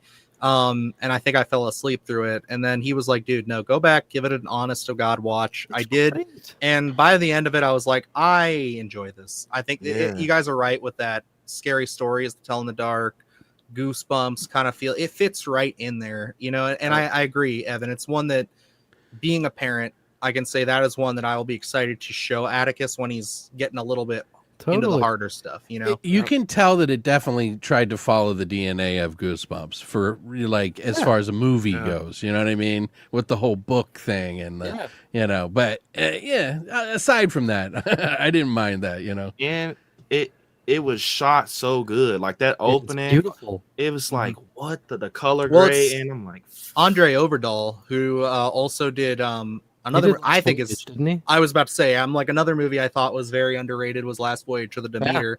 Not a perfect movie, but I like that a lot too. And he also did Troll Hunter and a really scary movie that's good, The Autopsy of Jane Doe. That's my favorite. Man, I love that movie. Very creepy movie. Yeah. I like that. He nailed it with that bell thing on the foot. That was like genius. I was like, hell yeah, that's how you do horror. But is it my turn now, or yes, it is your turn, sir. I'm kind of debating. There's been a couple of things, but this is the first one that popped in my head. I could probably name 20 if I really sat and thought about it. You know what I mean? But I always loved everything, anything for Jackson. I think is actually a very underrated film that is kind of a funny movie. Definitely kind of seasonal as well, but it's got some of the most dark humor I think I've ever seen in a movie. And I don't know, there's just stuff that happens in that movie that is creepy, scary. The end is kind of, you know, some people don't really like the end of the movie too much because it kind of ends abruptly without answering some questions. But the journey there, man, is fucking awesome. And it is so dark, man. It is pitch black dark. And I think I spoke with the writer or one of the producers recently. And I don't know, man. I just love that movie. It's a very Canadian film. It's Julian Richings. And I forget what her name is in it. But that other guy, there's a guy in it that plays a Satanist. And then he lives in his parents' basement. And there's like a joke with that whole fucking thing. Do you want your nuggets? I don't know, man. Watch anything for Jackson if you've never seen it. I've never seen it, so I'll definitely be adding it to a list here. It's on Shudder, I think. Very underrated, in my opinion. Dude, there's a kill in that is just so good. Pretty intense. Couple kills, actually. Love it. There's a kill in it that they keep doing a running joke about. Okay. Throughout the whole movie, and it is the funniest fucked up. I felt so bad laughing, but it's funny. I can't help it, you know. All right. Well, I guess I should do one. Oh yeah, go for it. Gracie, you're good, by the way. That's a good one. Yeah, I wanted to point that out before I said mine because Necromechanimal and Gracie were talking about this. Haunt is a great movie that I don't hear getting talked about enough. That like I throw on every October. It's so good. For setting up a good vibe. It seems like every time there's a slasher movie with a character named Evan, they're a belligerent asshole. So, you know, I'm doing. Well, I mean, aren't you? I'm just kidding. I love you. Just you wait. I'm seeing you in person this week. Hey, you didn't say that part. You didn't say that part out loud. They don't know that. I'm gonna kick my ass. But out of curiosity, real quick before you change, did any of just a quick question? Did you guys not like the movie at first? Like at first, you were kind of like, this is kind of cheesy, dumb. Haunted? Like Haunt? Just Haunt. I loved it. I thought it was. I loved it at first. I thought at first, the first like 20 minutes, I thought it was very overhyped because I was like, this is just God, what's that other movie? Hellfest. Yes, Hellfest. I'm like, this is the same thing as that, isn't it? Yeah. And then as it got along, it got That's better. right. It was one that where came out more, at the same time. It was grittier than Hellfest for sure. Yeah. No, but I'm glad that you asked this question because that means I can talk about Behind the Mask: The Rise of Leslie Vernon, which like that was a movie that like I saw and I immediately loved. And I'm like, it's going to be every October, and then it slowly became every October 30th, and now it's slowly becoming every morning of Halloween. Like there's such a perfect tone setting feel to that movie, And it's one of those, like, often with movies that like deconstruct a genre, you get them being very critical towards that genre, and sometimes that's totally warranted. Behind the Mask just feels like people who love horror and love Halloween wanting to make something that's like kind of getting into it a little bit. And the way that the movie switches from being found footage the whole way through to like getting the climax playing out in like a traditional manner is so fucking cool. And it feels like it's earned so well. It's built up beautifully because I don't want to spoil it too much, but the way they establish the tropes and then kind of flip it on its head for the narrative in a really cool way is something that I've always really loved. And I mean, you got Robert Englund playing a bit of a a Loomis-esque character. You have Scott Wilson in the movie, which is always so much fun. And what's his name? Nathan. What the hell's his last name? The guy who plays Leslie Vernon. I don't know his name. That's the only thing I've ever seen him in. God, he's good. Yeah, he hasn't really done anything else, but he was fantastic in that movie. I think if Creep can get a reboot, if Creep can get a show, and it actually pans out, I think Behind the Mask could get a show on Shudder. Yeah. I'd like to see that. Like I Behind the Mask for me is like such the reason I brought it up. Leslie Vernon Diaries. Yeah, It's catching up with such him an all these years obvious later. mainstay to me, but I just don't hear it talked about very much. And if you haven't seen Behind the Mask, The Rise of Leslie Vernon, please watch it. It is so good. Love that movie, man. Oh yeah, I enjoy it. I think did we all get around for that one, or did Brandon? Did you? Yeah, you did. Yeah, I was gonna say, fun fact, Hunt is filmed down the street also. Which one? Yes, I did know that one was in Ohio. It's like they're Strangers Prayer Night and Hunt. I've got I have The Lighthouse and there's something else, and My Bloody Valentine. Those are my two claims to fame. Nathan Basil, that's Basil, or however you pronounce that. That's what it is. Here we go. Oh, He's and great. someone checking in from Brazil. What's going on? Wow. Welcome. Beatrice. Thank you for Thank you for joining joining us. us. I like it. And then this one might be a little easier. As always, in October, we have a ton of movies coming out. It just seems like every year we get blindsided almost. Like we have our couple of big releases, and then it just seems like every independent distributor at least has 3 or 4 indies that range from probably pretty great to so-so. Yep. What are some movies or one particular movie, and I'll just say maybe movies just in case we're all leaning on the same thing, that you're looking forward to this year, starting with Brandon? This October, I should say. Okay, definitely my number one is The Black Phone 2. I hate you. Stop taking my stuff. Yeah, that's the one, dude. I agree. Say that. I think just the character, the grabber, Ethan Hawke, man. I love the characters, Finney and Gwen, and now it seems like, he's on the paranormal side now, and it looks like it's going to be a great story, man, that they're telling. So Black Phone 2 for me, and that's pretty much it. Yep. Yeah. Our boy Brandon and there's agreeing with you too. I was gonna say that myself. I do have a backup, but that just looks so good. I don't know. Someone said it. I don't know if they're in the chat now, but they made a joke on Sunday when we did Sunday Scaries, and I was talking about it as like preparing to be massively disappointed, because it's just one of those things where I went from saying I don't want a sequel to this to seeing the trailer, and then accidentally when I went and saw Conjuring, seeing the new trailer and just being like, yep, Ethan Hawke is Freddy Krueger. Let's go. I'm ready. I want it. It looks gory. It looks exciting. I'm glad that they kept the R rating. Let's go. So I have not seen any of the trailers for Black Phone 2. I've been completely avoiding them because the trailers for the Black Phone I thought showed way too much. And I'm like, the first one. yeah. And they showed it so often. I'm like, I don't want to go through that again. I'm going to avoid everything. But everything I'm hearing about Black Phone 2 has me so so excited for it.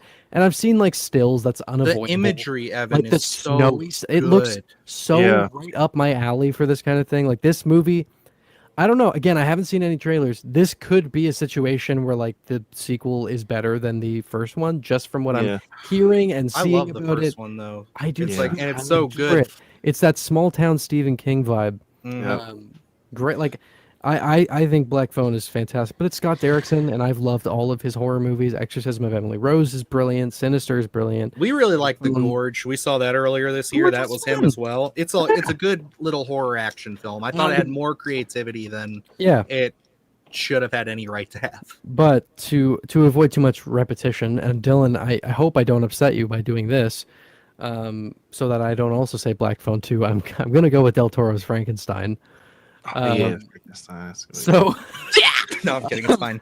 I hope I can see it. I really Well, hope there's not that there's many. a screening for us in because like it's October 17th is the limited release. yes, I hope that it's not just New York and LA because I'm gonna cry. Like, yeah, same. I really hope I can see it in October. If not, whatever. But like, we're in such a good era right now for like classic monster movies. Where I mean, we had a huge like Nosferatu was a success. Wolfman, I was not a fan of, I but liked it's still cool to have gotten it. And now we've got Frankenstein coming out. We've got a new werewolf movie that's on the horizon. We're in just a cool spot for this kind of thing right now. And I'm obviously it's Del Toro. It looks like, again, I haven't seen any trailers for it, but Frankenstein, this looks like a very unique take on it, a very Del Toro take on Frankenstein. I'm buzzing to see that movie. I can't wait. Also, on that note, they started filming Werewolf yesterday, and we have set photos already. oh, do we? I didn't know there were set photos. I thought you were just joking. No, I'll send them to you right now. Yeah, please do. I was actually that's like I was excited for Nosferatu.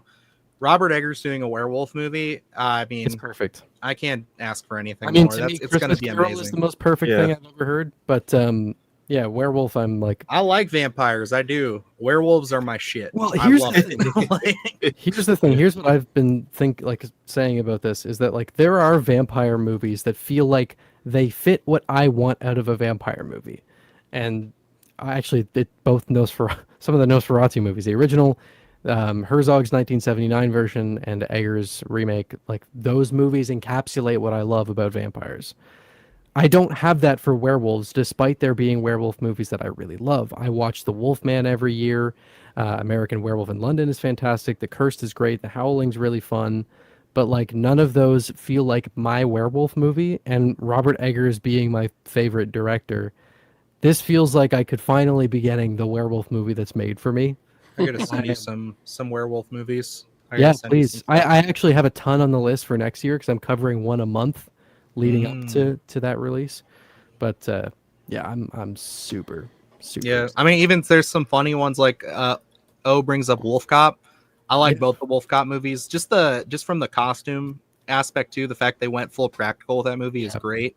But yeah, Eric mentions not being a huge fan of monster movies. I grew up on them. Like when I was a kid, it was Universal monster movies every October and old Hammer horror stuff. So like that was the stuff, like old gothic monster movies were what got me into horror originally.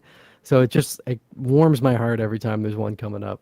I feel like you go one side or the other growing up. It's either you're into monsters or you're into supernatural stuff. We all meet at slashers. I did. You know? So everybody likes to get scared as a teen. I wasn't shown like slashers growing up. For me, it was like monsters and supernatural stuff. Was like old school ghost stories and then like gothic monster movies where it was basically all I saw. A movie that got me into like vampires was one of my favorites actually is The Lost Boys. Yeah, I love The Lost Boys. Jason I love Fright Night also. That's a really good one. But go ahead. I was gonna ask Evan, have you ever seen Dog Soldiers or like Hal? No. So here's the thing. If you talk to me for extended periods of time, you'll realize that I've seen 3 movies. They're all Robert Eggers movies. Yeah. And Strangers Pray at Night. I am certainly over exaggerating.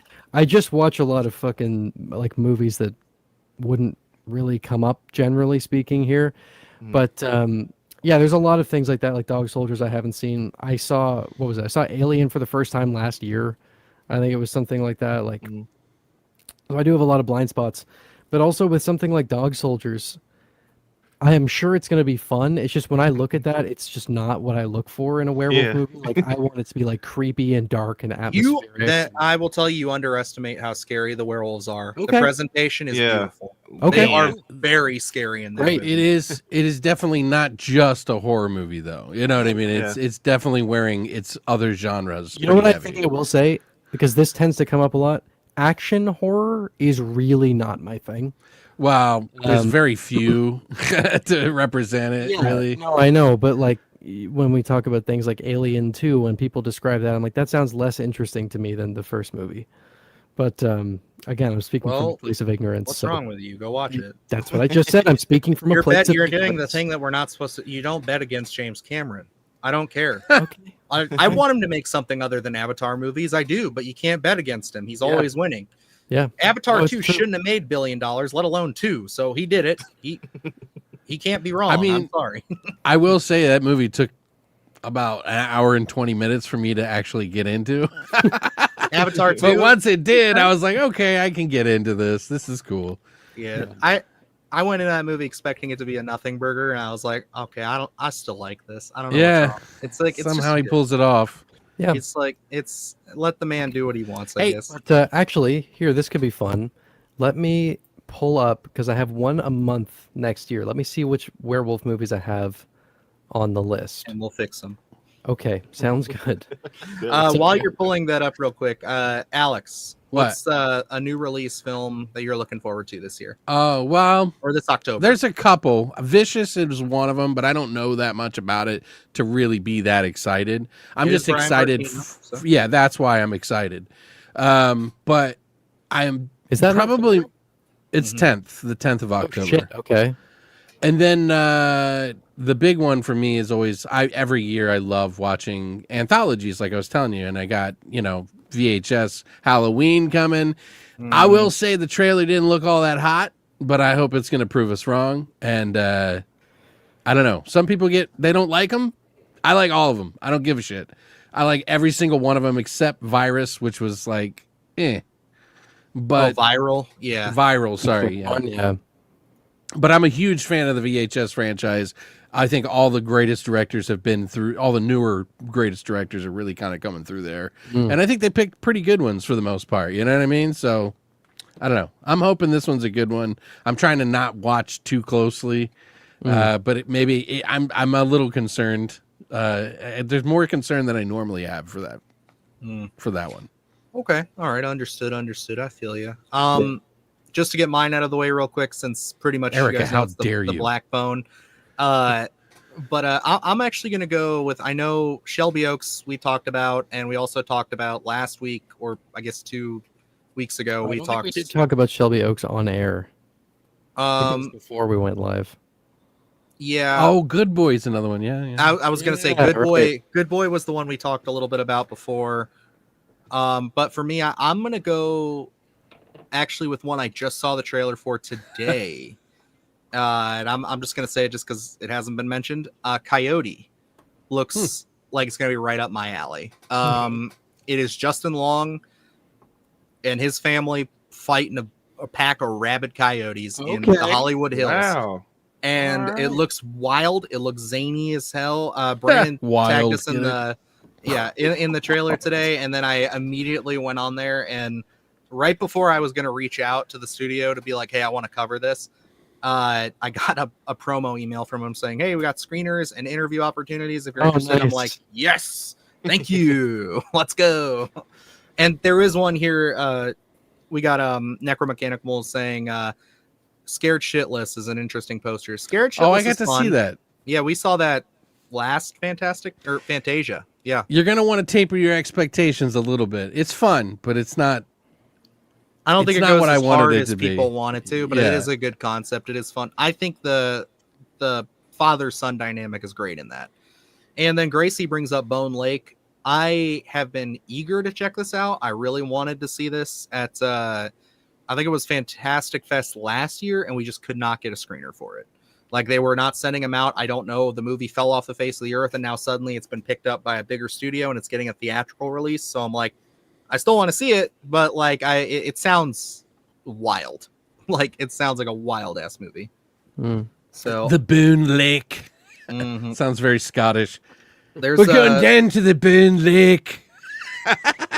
yeah, apparently it's very sexually charged, very Oh. brutal stuff going on there. So it's Is it a euphemism or something? I don't know. we'll find out. Wait and see.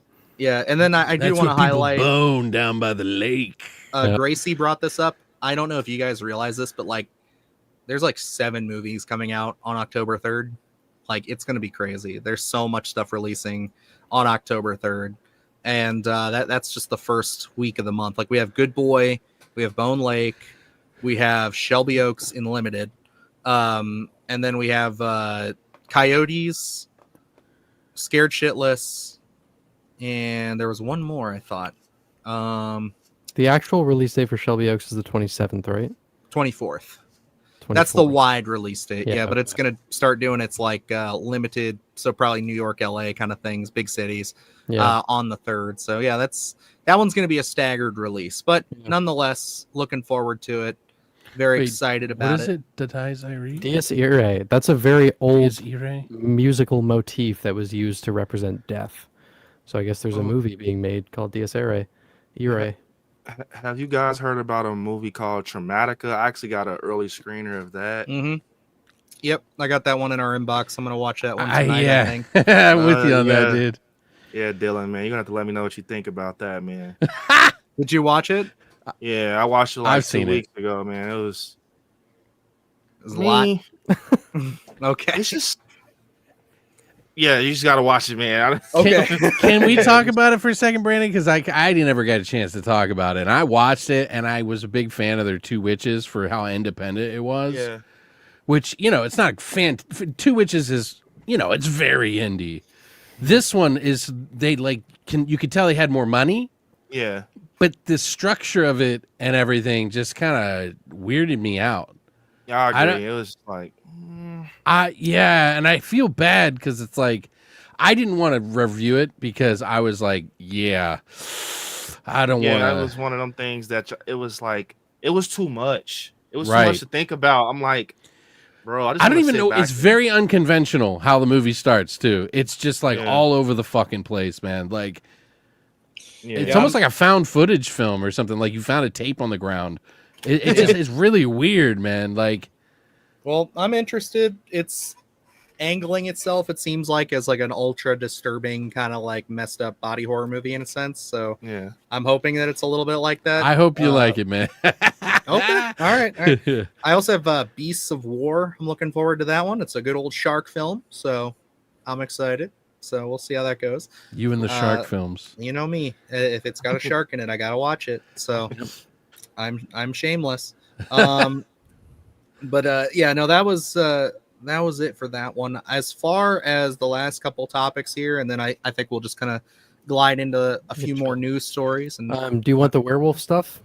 yes, why don't we touch on that? Well, actually, let's save that. Let me do one more, and then we'll start news with that. So, I just meant the werewolf movies I have. oh yeah, yeah, let's yeah, do that's that. what Let's I do thought. that Here. first. Let's. I'll go run ahead. you through what I've got up on the docket. So I have Werewolf of London, which is an old one. Yep. Dog Soldiers. So there you go. Nice. Curse of the Werewolf, Silver Bullet, Ginger Snaps, American Silver Werewolf, Bullet, big one. Silver Bullet's great. Where- Ginger Snaps is great. Bad Moon, the Bad Moon's Howling great. franchise, No, Wolfen. just the first Howling, please. Wolfen's not really. Yeah, It's Wolfen- very 70s where it's very minimal. The you can- Curse, so 8 for Silver, Okay. and then in December, Werewolf. I would say Silver Bullet first. Yeah, Silver Bullet's so good. Silver Bullet Yeah. on the list. It's a classic. And then Dog Soldiers. You got to do Dog Soldiers. Can you swap out Wolfen for Late Phases? Okay. I don't know. That- He should watch Wolfen though. It's not. I wouldn't say it's Sure. a classic or anything. But I think he's gonna have more fun with Late Phases. Oh yeah, for sure. Mm-hmm. But I really liked how different Wolfen was. Like I don't know what it was about it. It's got this like 70s thing about like Native Americans or just natives, I guess. That was really unique and different for its time. That was cool. I mean, I love 70s horror. Like, that's one of my favorite decades for the genre. It's essentially about werewolves in the city. Oh, okay. So, it was being very different for its time, which, most werewolf movies take place, other than Howling. I thought it was pretty disappointing. I'm not gonna lie. Well, It's not a traditional werewolf movie. That's all I'll say. It's Yeah, like it Alex is definitely right. isn't. It definitely has its audience. It's good. It's like Yeah. I'm not saying it's a terrible movie, but I would say marketing that as a werewolf movie is very generous. Okay. That's what I would say. Well, I feel the same way about Wolfman. We'll get to the proper werewolf news when we get to the news section. So we're actually just kicking Evan out for now. 'Cause he's a stupid asshole. No, I'm kidding. The guy who didn't shave. Wait. So Dylan, you liked Wolfman, the Lee Winnell one? I did, yes. Yeah. I am a simp for werewolves. How do you self boot yourself out of this one? Easy. I can do it. Oh my god! All right, yeah. Oh shit! Sorry. The way you said that was worth an hour-long video essay. All right. Look, I get it. It's not perfect, and I'm not sitting here saying that it is anything near what people are hoping for when it comes to a Wolfman remake. It's not that bad. Come on. Like, I went into that movie. I went into that movie expecting it to be complete garbage. I was like, I don't think they've got it. I don't think this is going to work. I've seen all the stuff about it. And then I had one little thing that got brought up. I think it was in one of our lives or something about how Lee Winnell had said he wanted to approach it from more of a realistic body horror perspective. And I was like, okay, we'll see how that goes. I thought there were a lot of really good ideas. Did I want him to go full blown pure werewolf? Abso-fucking-lutely. To be clear, the first half I thought was great. Love the first half. Really good. Yeah. I love the cold open is really strong. I think it sets a lot of great tension. Dude, seriously, like almost that entire first half I thought was fucking fantastic, especially the early stage of his infection. Yeah. Amazing. I love when he can't speak. Yep. Like he can't, they can't understand what he's saying, and he can't understand them. Like that's a really good concept. I think the spider scene with the sound is amazing. They didn't develop the like problem with him very well. It kind of just felt like half was just like the and then it was the problem with that movie. I think you would have liked it more had it not all taken place in one night. Yeah. If they had weeks or months to build up to it, almost setting that's up. That's not a bad idea. Almost setting up this whole thing of them moving in and then it's slowly starting to take over. See, like how I would have done it, and I know this kind of like changes the curse and everything about what they're doing. I would have had the kid get bitten at the beginning, and because he, for some whatever reason, we're going to change the lore a little bit, because he moved away, and because he's away, he has this traumatic past with his father. We learn that his dad, who he thought was abusive and kind of repressed a bunch of stuff, was like chaining him up in the basement because he was becoming a werewolf. And his dad spent his whole life trying to find a cure, only to become himself a werewolf and go missing. I think that's where the movie, when it gets to that, hey, we're going to have the two werewolf men fight, that's when it starts to kind of be like, okay, whatever. Yeah. They played also, that that's my least favorite part of the Benicio del Toro one, too. Yeah. So they played that twist like it was some crazy revelation. And it was it was not it. Yeah, it was right there. It was like, ta-da! As soon as he shows up, everyone's like, yeah, that's the dad. And then they have the scene after, and you're like, did they think I didn't know that? They spent like 2 minutes on this, like, oh, you're like, no, what? I can definitely say that's the weakest part. What pulls me back in is that they committed to making it a tragedy, because I think if you're ever telling the Wolfman story, like the Wolfman, you need to make it a tragedy, because that's the whole essence of the curse and everything. And the fact that they stuck the hard ending, I like that. I love the original, like the original Wolfman. Again, I watch it every October. But I'm a Wolfman defender. Both the Benicio del Toro one and this. It's my favorite Universal monster next to like Creature from the Black Lagoon. So it's one of those things where it's like, I'm an easier sell for that. But I think the thing that makes me like that movie so much is, again, I went in saying this is going to be dog shit, and I actually won me over. So I mean, look, I've only seen it once, and to be fair, did it come out in January? It did. To be fair to this movie, Nosferatu had just come out. And like obviously like huge monster movie fan. So I'm coming off Nosferatu buzzing, and then I go into another monster movie and it's just not that. Yeah. So it's like I'm old McDonald's or something. Yeah. I'm open to it being a different experience on my second go. There are things I think are really, really good about Wolfman. I just think that script needed like another 6 months to cook before it was ready. I'm not gonna lie. After what Dylan said, he has me wanting to have a movie night. Now I just want to kind of go watch it, So maybe I'll watch it again. Don't hype it up. It's like it's one of those things where you're gonna be like, you'll probably walk away from it taking a little less than what I did. I don't know. I know my place. So in this debate, the internet has been very clear that Luke and I are on the outside of this one. It happens. Evan took his lashings for Halloween Ends for a long couple of years. He's starting to come. Lashings from you guys about First Omen too, so it's sad. That is true, and I will say First Omen is infinitely a much better film than The Wolfman. Yeah, like that. First Omen. Yeah, me too. There was no reason. That was the main thing that blew me away with First Omen. Absolutely no reason that an Omen prequel in 2024 from a first-time director should have even been good, let alone that good. Yeah. I like the ending, too. The ending was solid. Yeah. That's right. I got my shooters out here. Well, Brandon's with me. Brandon also said that he likes Rob Zombie's Halloween too, Dylan. So you going to join us on that one, too? Or time for a rewind? I will. I'm down. Erica brings this up. Movie nights in Discord. We did this weekend actually just launch our Splattercast Discord. I have not forgot to plug it. It is going to be in the video we're uploading later this week.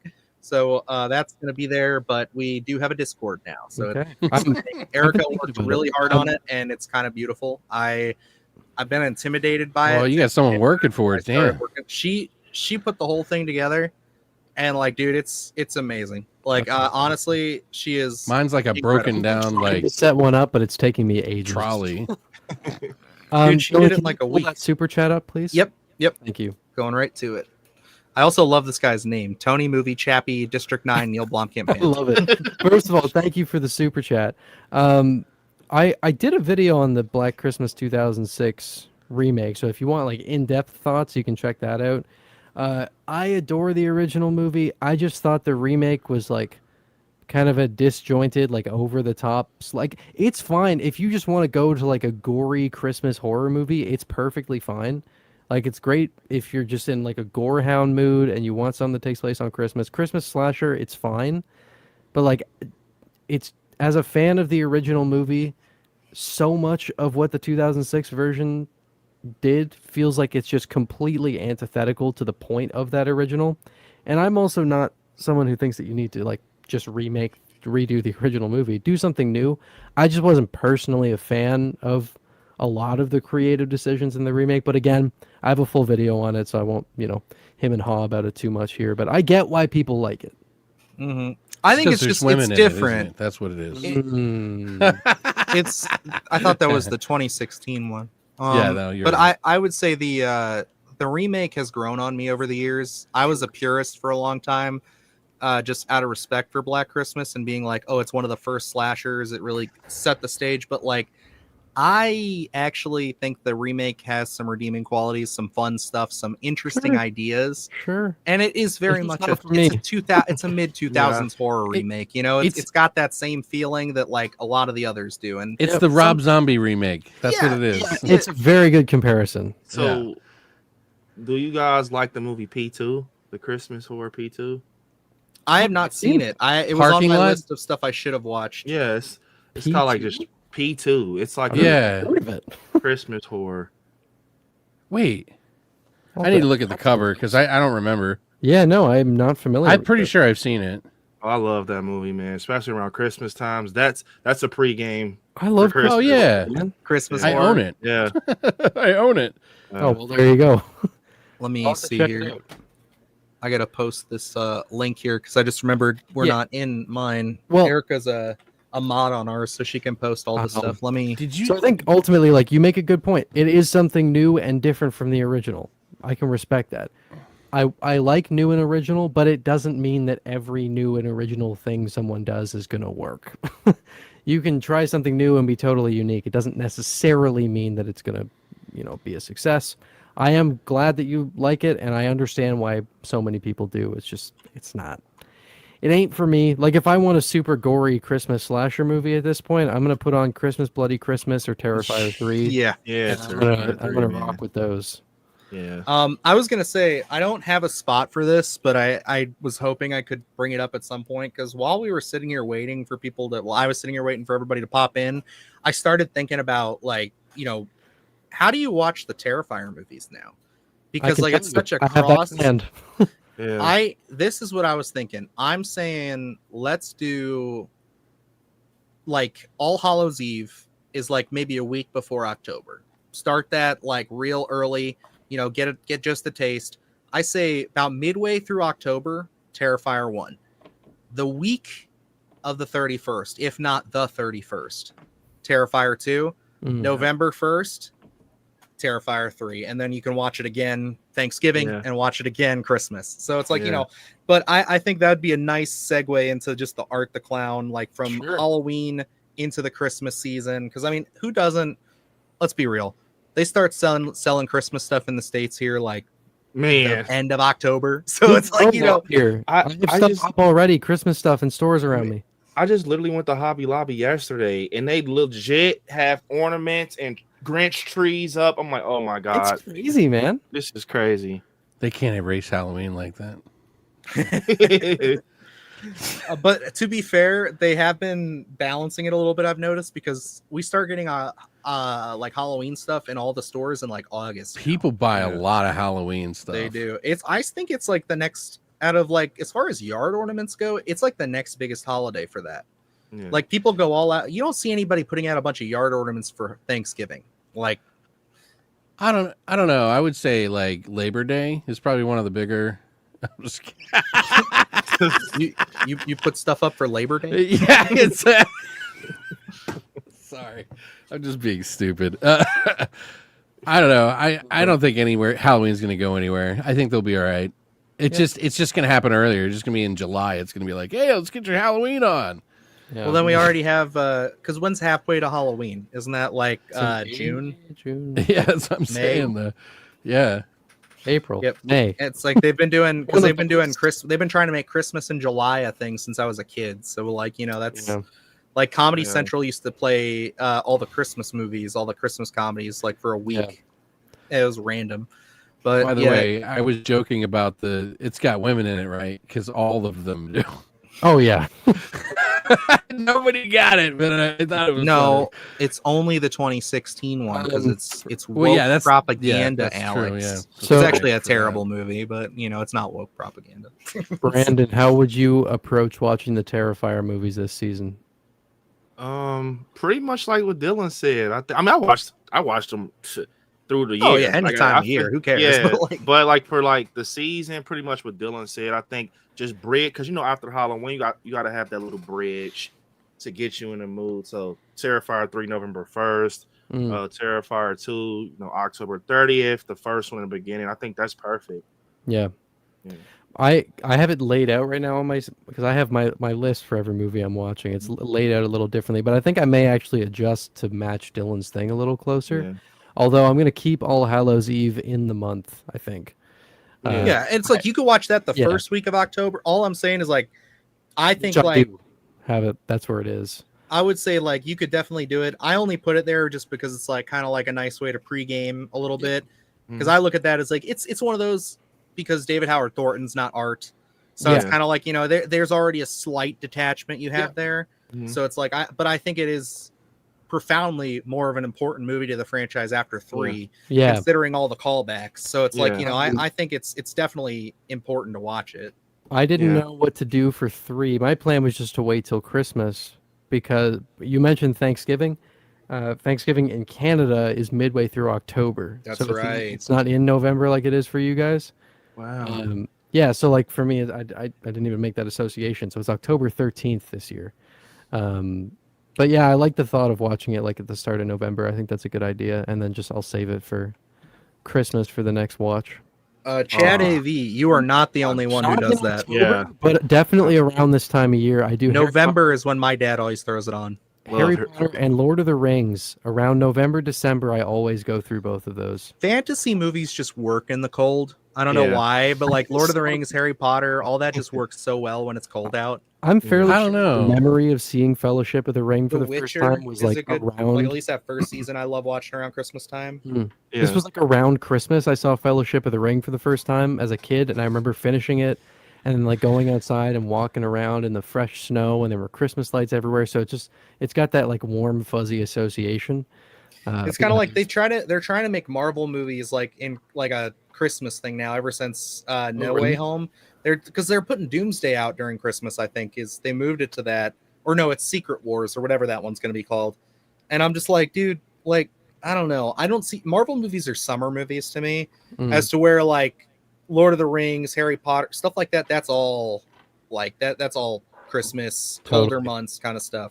Totally. What Krampus. about like Red Sonja or stuff like that? The older stuff.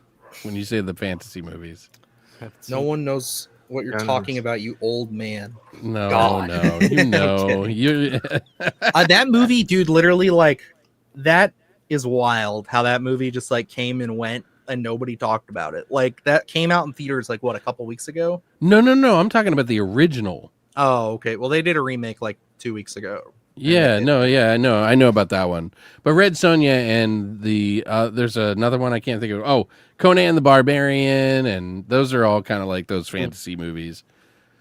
Oh, I also want to thank everybody in the chat for joining our Discord. Thank you guys. That was awesome. I clicked off the window and there was like 6 Thanks, people Erica. joined.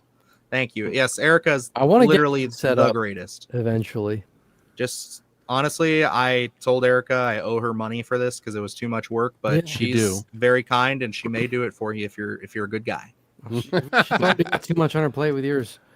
Yeah. She got this thing done and she's literally the best. That's amazing.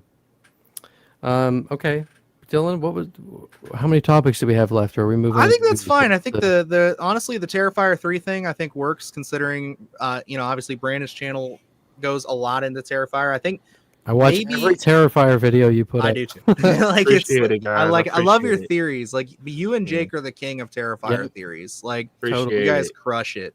I Yeah. love how out of his mind Jake is when he makes those videos. Oh yeah, Jake's His videos are theories cool. sometimes are batshit insane. I wanted to text him today. Did you see his Conjuring ranking short that he put up? Yes. He was so aggressive. Jake is wild, man. I loved it. I was always just like when we first started hanging out and like chatting and stuff like around the Blood and Honey 2 thing. I remember just asking him like so like when you do these kind of like crazy like just out there things because like he's always saying stuff like what was he saying? Well, like he's always saying like if you don't subscribe to my channel, I'll murder your dog or something like that. I'm like, does that help? Does that actually work? He's like, strangely, I think it does. He's like, Yeah. people just love when you say outlandish shit. And I'm just like, I love it. That's all his Jake. That's all his energy. He's like such Jake's a great host. a good dude. Like he's Mhm. so entertaining. Man, And oh, go ahead. Jake, we just did a panel up at a convention. They had me and Jake do a panel together, and Jake, I was trying so hard not to laugh at Jake, man. His energy, bro. I'm just like, bro, I'm trying to be serious, but you got me over here cracking up with all this crazy energy. And Yeah, yeah, he's cool, man. God love Jake. Yeah. Yeah. And Erica, I never would have met Erica if it wasn't for Jake. And she's Oh, sweet. literally one of the best mods, one of the best, like I said, people putting together Discords, things like that. That's Like awesome. true fan, but also like amazing. So if you guys are looking for somebody to help you out with that, definitely seek her abilities because Cool. like I said, I was always like I can't keep up with Discord. I'm very like old man when it comes to that stuff. So like the fact that she was Same. able to just set this all up and literally it's perfect. Like I can't think of another thing that we need. Like she's got everything categorized. You know what? Definitely worth it. I don't even think I've joined your Discord, and I am in Jake's. So give me a second. If you look at Jake's, it's He doesn't even turn on Discord. I'll have to join it. Who me? Oh, Yeah, somebody's- you're barely on. Like I don't. Yeah, see I you don't- on. Somebody, that's the same person said this again. Hot take: Friday the 13th remake is my favorite Friday the 13th movie of the franchise. That is not a hot take. You're safe here for me, at Where least. did you say I could find the link? It's not my favorite, but it's definitely It's top in the 5. I chat. put it in the chat. It's in a chat. It's in there. I'll star it. Okay. It's actually under your name because we're on your channel, Oh. so it does that weird thing. But if Maybe you go that's to, pirates. if you guys can access starred comments, I start it. Okay, I'll believe you. don't I can believe just him. send it to you. No, I got Um, it. I got it. I got it. Hey, It's a lie. It's all a lie. But yeah, it's definitely awesome. I did want to conclude our little Terrifier point there with. Did you guys see the 3-pack that's coming? Yeah, I gotta Yes. get that. Yeah, I thought that was pretty cool. I was talking actually with Brandon in chat there on Twitter about it because I was like, it's cool that they're doing this because I think it's good for fans who didn't either have the money or didn't want to shell out that much money for like the big packs Yeah. that they were releasing. Because I mean, I think I know all of us. I'm pretty sure. Except, did you get one, Alex? No, I wanted to get this the 2-pack with the steel based case because it looks sick. Yeah. But I never got a chance to, so I was like, "Fuck!" I just kind of wrote it off. So maybe this will be a good one for me. It's definitely going to be like a more affordable option. But the thing that's cool about this, if you get this, and why I'm considering picking it up, is you're going to be able to get the documentary they did on physical for the first Yeah, time. that's kind of what I was. I love the documentary. They did it. It's structured so well, man. It's just I Yeah. really wish that had come with the Art Attack set because that feels like such a complete collection. Considering the documentary is also called Art Attack, you would think, right? Well, that's the thing, right? But I think it's nice. It comes with that the sleek collector's edition slipcover. I might have to look this up again because I might be thinking of a different one. It's I believe it's Terrifier 2, 3, and then in the director's cut. I don't know if it has the first one actually. Now that I'm reading this, somebody reported that it also came with the first and All Hallows Eve. It usually does. No, it does not actually. yeah. Okay, that's interesting. All right. So I mean, I still want it for the documentary, and again, it is $33 brand new. So Yeah, it's like not bad. considering what was the other one? It was Oh, like, wasn't it like 100 and like it was like it wasn't like yeah, it was like $115, I think. or yeah, something okay. So like I was that. gonna say it was like between the 115 120. So it wasn't like as crazy as I've seen some of them get because like I remember, Dylan, when we were coordinating buying them because we were both kind of, I don't know, do I want to spend this much? yeah, right. You told me how much you got yours and Luke's for, and being in Canada, I paid almost the same amount that you did for 2 for my single one. That's stupid. I was That like, is crazy.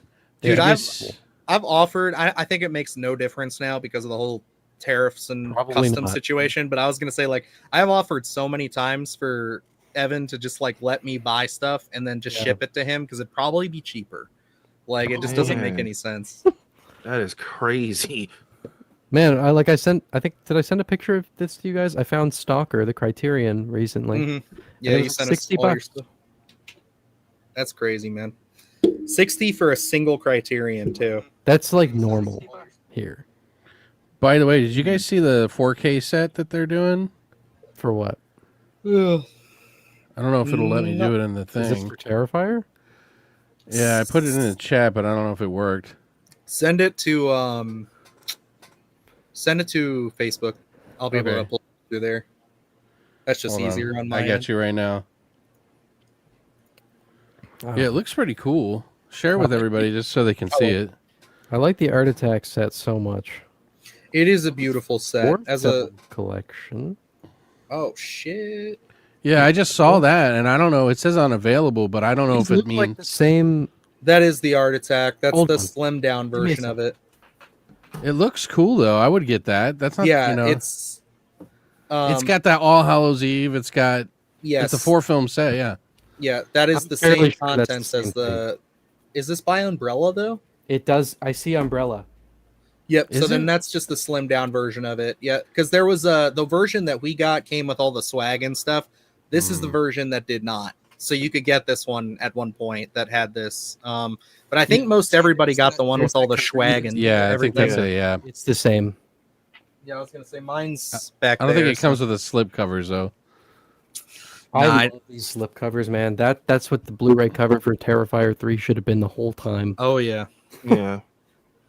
Yep. And then Brandon says Terrifier 3 Umbrella 4K does have a 4K, but it's not the director's commentary. Ah, dang. Dang. Yep, because I know Gracie was asking about that one. So I don't know. Anything Art the Clown, I am a slut for. I go into Spirit Halloween. Man. Yeah, you guys really are definitely Matter of Terrifier fact, sluts. actually, Yeah. let me show you guys something. One second. Is this man about to show his Art the Clown? I was an All Hallows Eve fan pants. back in the day. Like this has been a long time thing for me. 2 was what turned me. Again, it was just like it just everything Oh, they- connected. Oh fuck They yeah! actually- Dude, did you Nice. find that in the Tried store? to find it. They didn't Nope. have it around me. Ordered it. I literally looked at dang near every Spirit and Cincy that was open. I said, you know what? I'm just ordering it, man. They had the coupon 20%, and it's legit. Like, it's legit, bro. I thought it was going to be like. Is it like good. sturdy? Yeah, it's super like. Because I Yes, want it. Yeah, I it's want it nice. so bad. Like the sword from Sienna. Like I want to get the little standee that she had in the first film too. Yeah, And, like yeah. I thought if I found it in the wild, my wife has a bunch of candles, Mhm. so I was gonna do like the little standee with the candle setup that they did, and Yeah. just try to recreate it and take a picture and see if anybody got the joke. Yeah. But I'm looking for that. I actually got the sunflower glasses this year. They actually stocked up on those. yeah. But I don't know if you go, Brandon, you should check and see if they still have them. I went 2 weekends ago and got they have the sleeping pants or whatever you call those. Oh yeah, the lounge pants. I saw. The those. lounge pants. Yeah, Yeah. I love. There's one, they're super comfortable, but Yeah. 2, it's just so goofy. My son Yeah. is my son's never seen the movies. He's 3, but he fucking loves Art the Clown. See, I considered those too. Everything. I'm like, hey, Dylan, I buy everything that's Terrifier. I got the thing. That's awesome. I've always said like I see my wife and I have talked about that one. Like we want. Is that there a was is another that a one, floor too. mat? Like the Yeah, doormat? Yeah. Can I tell you what I? I was like, it could be a really- fucking mouse pad. what I Actually, really talking about Harry want. Potter, my mouse pad is the Marauders map. My buddy bought it for me Nice. today. Damn. Very cool. I like that. One of the things that I've like really want to get at some point down the road, if they still have it, is I've seen it there. It's still a little rich for my blood, and plus I've made other concessions, and it's my son's favorite store, so I let him get stuff when we go there. And I really want the Art Krispies blanket. Like I'm just man. like the Art Krispies blanket, just like throwing that over my couch, like during the Halloween season would be so sick. It's so crazy because I actually just had because my son, he loves Spirit. He loves stepping on the animatronics. He actually he loves Art the Clown. This is his Halloween. Oh, we're losing a little bit. That was. Oh no! Ominous. Too much Art the Clown. Too much. He's yelling Wait, at so us. what about now? We're good. Look, We're good. Yeah. Oh, you're this is good. my son's. Oh wow. costume right That's there. awesome, man. 3 years old and he loves Art the Dude, Clown. You know, the Look, fact that's that you really took a cool. Polaroid with it kind of makes it almost feel like the movie too. I Yeah. don't know why. Yeah. Well, this is one of Brandon, the things I that's think so we need cool to with- we need to get our kids together, my dude. Yeah, 'cause- I'm down. He needs Give me 1 second here. I'm gonna show you. Are you guys gonna go get Skyline Chili together? Yeah, we might get have to. the Coney and Yeah. talk about Swenson's It's just one of or those things, something. but that's really special with art. Is that like, Oh, my- Halloween. dude? This is the thing. We The get the appeal trash Art the bag, Clown everything. has with Yeah, kids that's so cool. is man. huge. People That's who don't cool. watch the movies. Like I was wearing. He's never a seen Potter him. shirt. He That's the knows thing. nothing. He thinks he's just a fun guy from Spirit Halloween because of the animatronic. He's never seen the movies. He has no clue what this Wearing man an is Art the capable Clown of. shirt last Halloween, and I had like 8-year-old kids being like, "It's the Terrifier guy." Yeah. That's fucking awesome. It's so crazy because I've been going to horror nights, Halloween horror nights for 10 years, and they're bringing in Art the Clown. My son, he literally goes to sleep to Terrifier too. I know. When I was younger, my grandmother put me on a horror movie, so he loves the Clown Cafe song. But I surprised him with the trailer that they revealed, the Horror Nights Terrifier house. He's like, I gotta go. So we Skip the Line. People might look at me crazy, but I'll feel like a bad father. Dude. I don't take him to that house, man. I have to. How take old him. is he? He's Lifelong memory. 3. He's literally Oh 3. damn! I'm gonna He tell you helps this. the horn. Hey man, if he I grasps tell- it yeah. early on, then he grasps it early on. You know what I mean? Yeah. I have not done that. It's one of those things where it's like I want to see maybe when he's a bit older, because like it's one of those things, like I was very hard lined about it at first. I'm like, he's gonna have to discover him on his own, but it's like he loves this character so much, and like I think the important thing, and I'm never going to tell anybody how to parent their kids, but I think the important difference, and this is what my dad did with me, was like he trusted me to understand that it's a movie. And that it's a movie and that it's a story. And as long as I didn't get scared, it's like, you know, it is what it is. And that's what my dad did. I watched The Thing at a really early age, you know, like. And I'm not tooting my own horn here. I feel like I'm a pretty well-adjusted fella. I haven't done anything too crazy to anybody. I haven't murdered anybody. Maybe there's a bunch of people behind this. Yeah, I don't know. I'm sitting on a bunch of dead bodies right now. But he's on the list. I'm just kidding. But it's one of those things where it's like I don't judge anybody for when they introduce their kids to horror movies, because it's different. You know, it's like it depends on the child.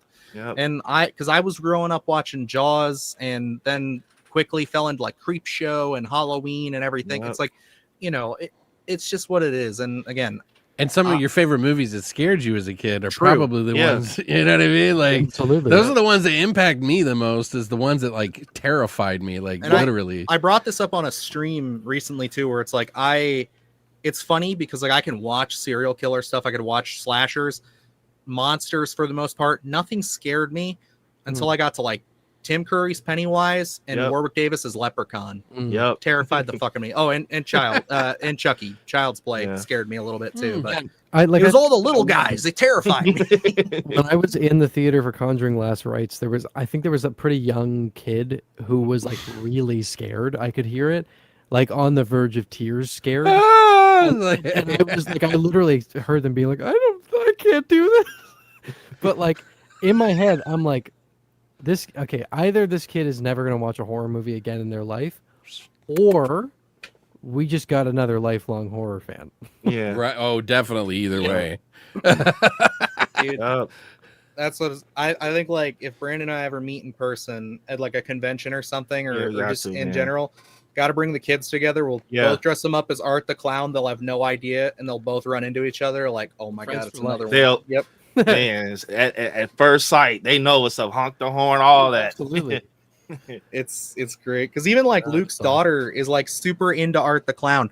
Again, no idea what it's from, but she loves it. And like I have a slight tradition with all of my friends' kids, and you know, just my nieces and nephews, where I started buying those little plush horror characters. I get one for every time someone's gonna have a baby. I give it to them at a birthday shower or whatever, or a wedding, or no, what the fuck am I saying? A baby shower. I give it to him at that, and like, dude, that's one of those things where it's like I just like I love the reactions because they're so varied. But Luke's daughter, I gave her Jason, and that was like her favorite thing. She went to sleep with that thing for like months when she was just a toddler, and it's like it's so funny to me. It's like they just love it all. Yeah, the kids, man. It's like I don't know what it is now. Like, I know when I was younger, I loved like Halloween and all those Jason. But it's like, man, you go on Spirit Halloween, you see 10 kids stepping on an art animatronic, and they love it. I'm like, what the? It's crazy. I think it's just because even as like for us, it was big. You know what I mean? Like Halloween, I would say, even my dad says this. Like when we were kids, our age group, it got much bigger. In like the 90s and early Freddy 2000s. was the big one. Yeah. And then it's just gotten bigger and bigger as the generations have gone on. It's become a more established holiday, and now kids just love it. You know, the funny thing is that, you know, even though, because Art has a lot of Nightmare on Elm Street DNA, obviously. Absolutely. You know, and it's the same kind of thing, right? Because like, everybody was like, "Oh my God, Freddy Krueger!" Like Freddy everything, Freddy. He was like think of the Mount Rushmore. 80s, he's one of the big ones, right? He's like, I think he's probably the biggest. I mean, you can pick your choose. Everybody's got their own opinion, but I mean, as far as an '80s star, like he was like in everything, in music and like all kinds of shit. It's fair to say, as far as like the Mount Rushmore of like horror figures go, Freddy is definitely the ringleader. He would be the one talking. He'd get everybody together, kind of thing. Yeah. If they did like a huge crossover, Jason would be the muscle. He would be the dude. Yeah. It's like it's like he would definitely be the one that, and I think it just comes with the territory of him being the most he has the most character out of all the big ones. You know what I Dude, mean? Art would Like, be the one that would get in so much trouble all the time that they would get he's pissed the- at him. yeah, he'd be getting. I just want to see Freddy and Art the Clown go head to head because they have such God. like they're both big personalities, but again, Art doesn't talk, but he talks with his it'd and he talks with his mannerisms, and like Freddy is just a shit talker. It's like it'd be great, like be Yeah. fun. It's like we need a throwaway universe where we can just do that and just gotta- see what it is. A dono here we should probably respond Yes. to, and we'll wrap it up. Yep. My dog's going thoughts, to kill me if I don't let him out soon. So thoughts on Jennifer's body? Very underrated. Well, I would agree. Thank you for the donation again. Very kind of you. That's very generous. I actually haven't seen Jennifer's body. Wow. I know. Karen Kusama? I know. Corinne too. Kusama, sorry. I need to Corinne. see it. It's a blind spot for me. But Yeah. for That, your- if you like The Invitation, you should have some appreciation for it. The Invitation was the one that we did the episode on, right? Yeah. Yeah, I really liked that. That's a great movie. It's different. It's definitely different. Jennifer's Body is kind of taking the piss out of the 90s and like Yeah. making fun of it in a way, to almost to the point of like It's almost a it's like spoof movie. satire. It's like Yeah, it satire really in a lot of is. spots. Yeah, but It it's is- really good. It's amazing. I can tell you the funny thing about that is when my dad would get Netflix movies all the time, I'm just a movie kid. I would watch anything he got. Mm. And like I was at such a point where like he would rent stuff just because it's new and he wanted to check it out. That one just showed up. Watched that movie at like 2 a.m. as like a 11 or 12-year-old or maybe I was 13 at the time. I was just like, I don't understand anything that's going on in this movie. Like all of like the female like maturity, puberty subtext of the movie just way over my head. I'm just like, what's going on with this? Why is she a monster? Like what's happening? Like why aren't we focusing on that? It's so much drama. I don't understand this. And then I went reminds me. Oh, go ahead. Oh no, go ahead. I'm sorry. I was just gonna say I went back and watched it like in my early 20s, and I was just like, this movie fucking rules. Like it's so ahead of its time. I was a fan of Day One. So, Mhm. and if you and I gotta recommend one. If you have not seen it, you should watch All Cheerleaders Must Die. If you like the tone of Jennifer's Body, I really think it would probably go well with that. But yeah, I feel like Jennifer's Body has like a little bit of ginger snaps in it.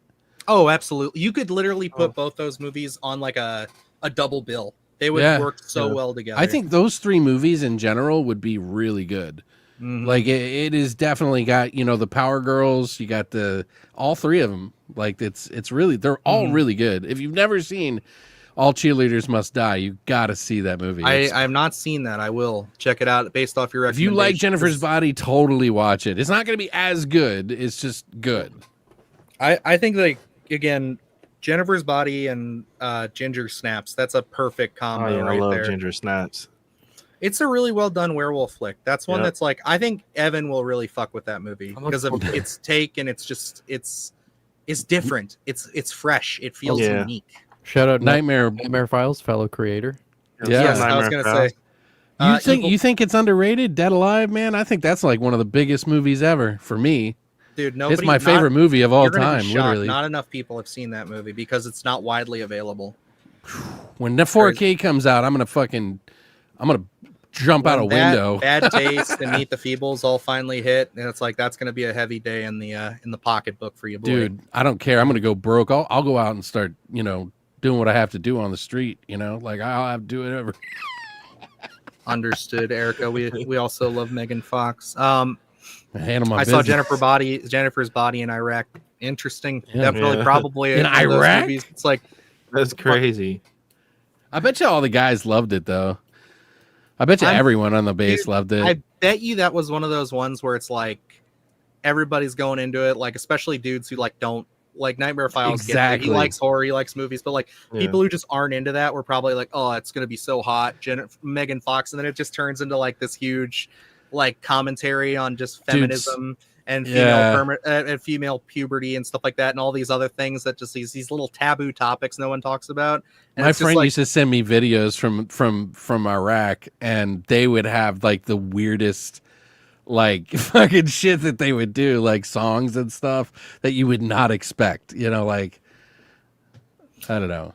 Oh no, I get you. Oh, this is another one. We love talking about this. Little Miss Pick says underrated found Someone footage, see that. Borderlands Final Prayer. Great flick. Do you think a Serbian film is horror? I think it gets lumped into that. I don't know. I think it's pretty horrific. I'd say it's more like extreme cinema. Like if you want to call it like that, because you know how like they tried to label that as exploitation, extreme cinema. Like it's definitely honestly a little bit of a satire as well, because it's supposed to be What was like a pushing the protest envelope. movie, Yeah, it's like a protest movie. It's basically because this is what I remember is that in Serbia they won't give you funding for movies and stuff like that unless you're willing to do whatever it is that they want you to do or something like that. Yeah. And so it was like his way of saying that you can't silence me.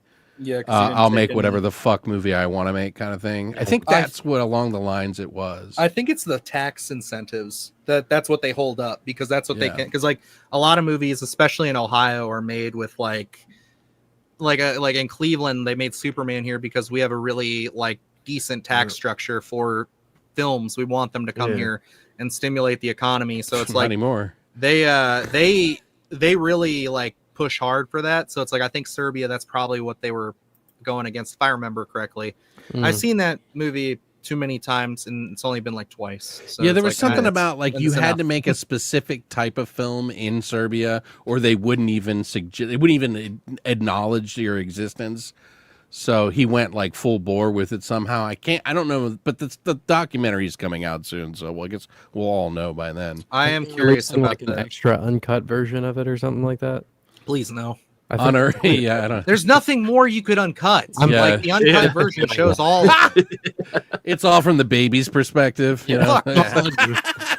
No, I'm not even joking. I'm pretty sure that I did read that he's putting out like a further uncut version. Lord Jesus, man. No, I'm pretty sure it's just the documentary right now, but there is an extended cut. I think that there was. That's what I don't think it needs it. I think it's fine what it is, but you know. Nightmare Files, another. Well, he says he grew up there, so maybe he doesn't live there now. Why? How does this keep happening? We're a hotspot, man. Yeah, we just hotspot. Apparently, like Stuckman now filmmaker. It's like they just shoot them up out of the ground out here. Like YouTubers and especially horror YouTubers, I guess. We just come from. They grow us out in the cornfields.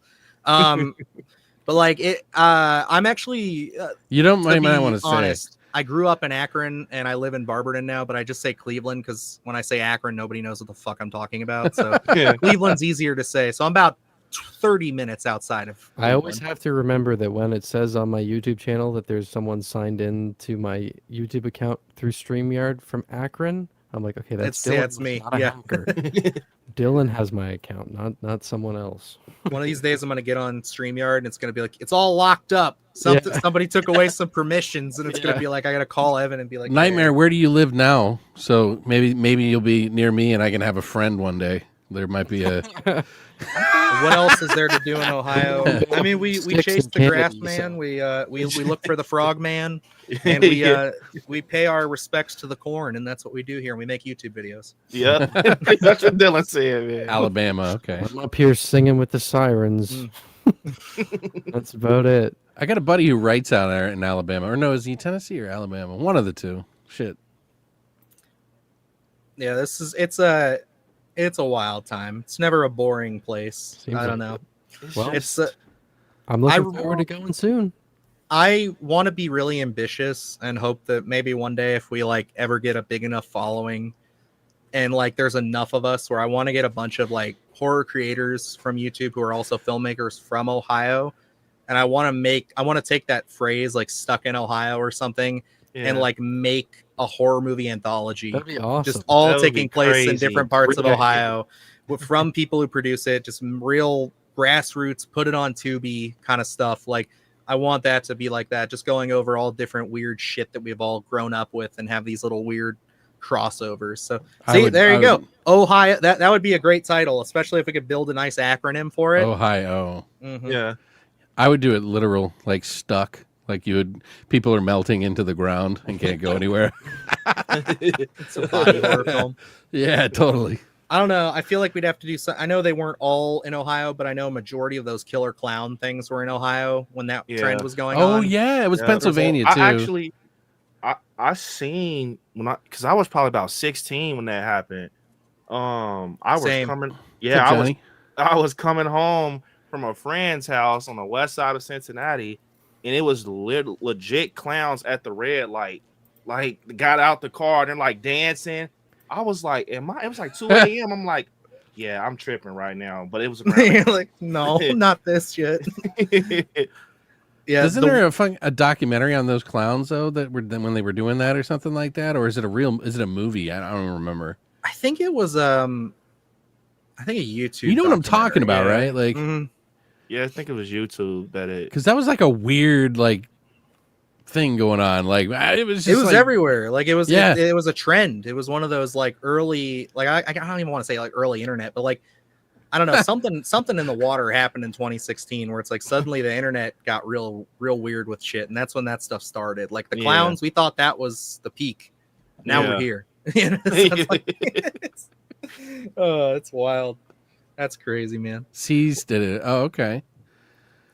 Oh, nice. Yeah, see, there you go. Oh. Well, fellas, that's a great point, Nightmare. A lot of killers from Ohio, unfortunately. We Yeah, are very familiar. clearly We're known there's for our serial something- killers. Okay, so here's what I figured out. There's something wrong with you guys, and you either wind up making horror YouTube channels or killing people. Yeah. Just watch out for the ones that don't like horror. That's what you got to watch out. I don't know. Maybe Brandon and I are fucking up by letting our kids be like into Art the Clown this young. Yeah, So dude, they're maybe gonna be we're the next just generation of grooming horror the next YouTubers. generation of serial killers here. But Yeah. I hope not. you know? I hope not, but it's like it's something in the air, man. Yeah. It's like that would be a hell of a Netflix documentary. It's like they're all linked. All their parents did YouTube horror content. What does this mean? It's like I don't know. They're killing people in the ways their favorite slasher was. You know. Yeah. Sounds like a Scream sequel that will come out in like 15 years. Yeah. Yeah. All Oh right. my So god, for, totally. Tony here, just so they get the rundown. Over here in the top, I guess it would be my right. We have Alex from Beyond the Void. He's on there, so you can find him there. Evan, obviously the person's channel we are on. We got Brandon here from ILIKESCARY, and then I am Dylan, one of the two people behind Splattercast. So I don't know if I put him in there because StreamYard is finicky with adding stuff. So if the links are not in the description, I'm sorry, I screwed up. So sometimes I put you things can drop in there. them in now, Yeah, I guess I could. But then especially I'd for have I to like rework. scary at least. You know. I'll at least put Fuck him his in there. channel down there. He's great. Appreciate it, man. Well, we appreciate you. You've been a wonderful guest. It's been nice Man, going down And you were very memory lane with you moved there, sir. stuff around Yeah. for us, so I appreciate that. Definitely. Fuck yeah, man! It was good hanging out, dude. Hell of a time, man. I had a lot of fun with you guys. I appreciate you. Wow. Be great to have you Totally. again sometime. It's a good. Yeah, I'm I mean, down, bro. I'm down. Awesome. and not even just like this. We all like. I know we're trying to do a lot better. I think all of us about like. I think Alex is probably the most consistent when it comes to collabing. Yeah. But like, I want to do some more collabs and stuff. I think definitely Same. since we cross over a lot with like the Terrifier stuff and anything. Yeah. So if like there's an opportunity to talk about something like that, we should definitely do it. We Yeah. get Yeah, Jake hit me up involved. anytime, dude. I'd be yeah, down. same. I'm Same. down, man. Come on my channel. We can swap. It doesn't I matter. don't Sure, get yeah. to do a lot of collabs on my channel, but I love collabing with people. And like, Yeah. if there's something where like you and Jake or whatever are talking, you need someone else, hit me up. I'd love to come Got you. on. For sure. He's Evan is kind of our unofficial third member on Splattercast because Yeah. like for a while there, because he just doesn't have his is very film like, very documentary like, Yeah, I mean, kind I of just do, like, tailored video for it. essays, so I don't really do like Yeah. news coverage or anything. So whenever I can hop on other people's channels to like chat about stuff, it's great. I always love doing it. I have to give Evan his flowers, man. Like I think the first video I watched of yours was a long legs video. And I'm like, okay, I'm laying in the bed. I'm like, all right, let me check it out. And it's like so just put together, man, and like how it kicks up and how it's structured. I'm like, holy shit. It's like I just watched a fucking episode of a show or some shit, man. Well, thank you. That's very kind of you, man. When Yeah, Luke and I sure. started Splattercast, we were like trying to make it a podcast, and then we Mhm. kind of pivoted into movie reviews. And I was like sitting there saying, I want to do video essays. And like I almost about finished my big Halloween one when I became friends with Evan. Yeah. And then And I you're saw like, what this "Fuck kid it." I saw what this kid was doing, and I said, "Fuck it, yeah." I was Yeah. like, it's like it ain't gonna Man. work. Fuck The dude's off. just got it. Like he's got the genes. It's like because like we were talking about movies that like I wanted to cover too, but then I would watch his videos and I'd be like, everybody's just gonna think I'm ripping him off. Like it's just so That's nice. what it feels So- like, right? But lately, I do feel like, and I've had a lot of really wonderful people in our comments and in our lives and stuff course. reinforcing that it's like a lot of them are watching it for the personalities. So Yes. maybe one day I'll drive down that again. But like I said, it's like I'm having fun with the lists. It diversifies it a little bit, but also it's Yeah. just like, I mean, there's sometimes a you reason just that have you got that success. You just Yeah. have like aligning interests sometimes. Like I swear to God, it's happened like 7 times now where I've added a movie to my schedule, and then like the next week, Ryan Hollinger puts up a video on it. I'm like, well, fuck. Now I gotta wait. I just unplugged my headphones. Now I gotta wait like a long while before I cover this, or it's gonna look like I'm trying to ride the coattails of his video. So it's just something that happens. Just do what you love. Yeah. That's Yeah. all that matters. Do what you love. Exactly. If you don't do what you love, then it's just going to be a slog. And I mean, at that point, what I had 200 subs. You had 5, almost. I think we had 500 when we started. Yeah, hanging you out. guys Yeah. blew up quick. Yeah. Wow. It's- and then and the thing is now, like with YouTube, it's the perfect time to start because everybody's TikToking now. So Yeah. no one, you know what I'm saying? It's the perfect time to Dude, be creative. And that's going to die start. soon. for long form content right now is strong. Yes. People want it. Yep. They want it. Are They're you sure? fiending. Are you guys sure? Because I keep getting told in the comments that I talk too much. So No. it's like, That's kind of why you do what you do, right? So Right? you just don't get it. the thing is, I got Nosferatu video. It's like, why are you clicking on an hour and a half long video essay if you don't want me to be talky? Yeah. They probably thing thought it that- was a movie or something. That's what A I get movie. He sometimes. did that with Terrifier. He's like, why Yeah. are you talking? I'm here to watch the movie. I'm like, Welcome like to the- the internet, friend. I'm not re-uploading the movie. the thing that blows my mind about it too is it's like I get it. I can ramble, and I've really been trying my best to cut that down a little bit here and there. But like sometimes it's just like, well, what the fuck are you watching this for? Yeah, like it's you like, didn't why want to you- watch me talk about movies. Like I'm mean, talking about the movie. I immediately think of the reverse of that and somebody going on TikTok being like, why are these movies so short? You know? What are you fucking Well, stupid? that's the exact reason that I need to use a teleprompter, because I will, like, my brain does not function in a linear I- fashion. I need one of those, man, because I just I'm- run with it. dude, if I were I've to been go and writing sit down more in for front my of that videos, soda- and I'm considering getting one because it's been if I getting were to difficult. sit down and try and like record unscripted, I've done it a couple times and it never goes well. Like, I need that script. I Yeah. still say to this day that teleprompter is the single best investment I have ever made into this channel.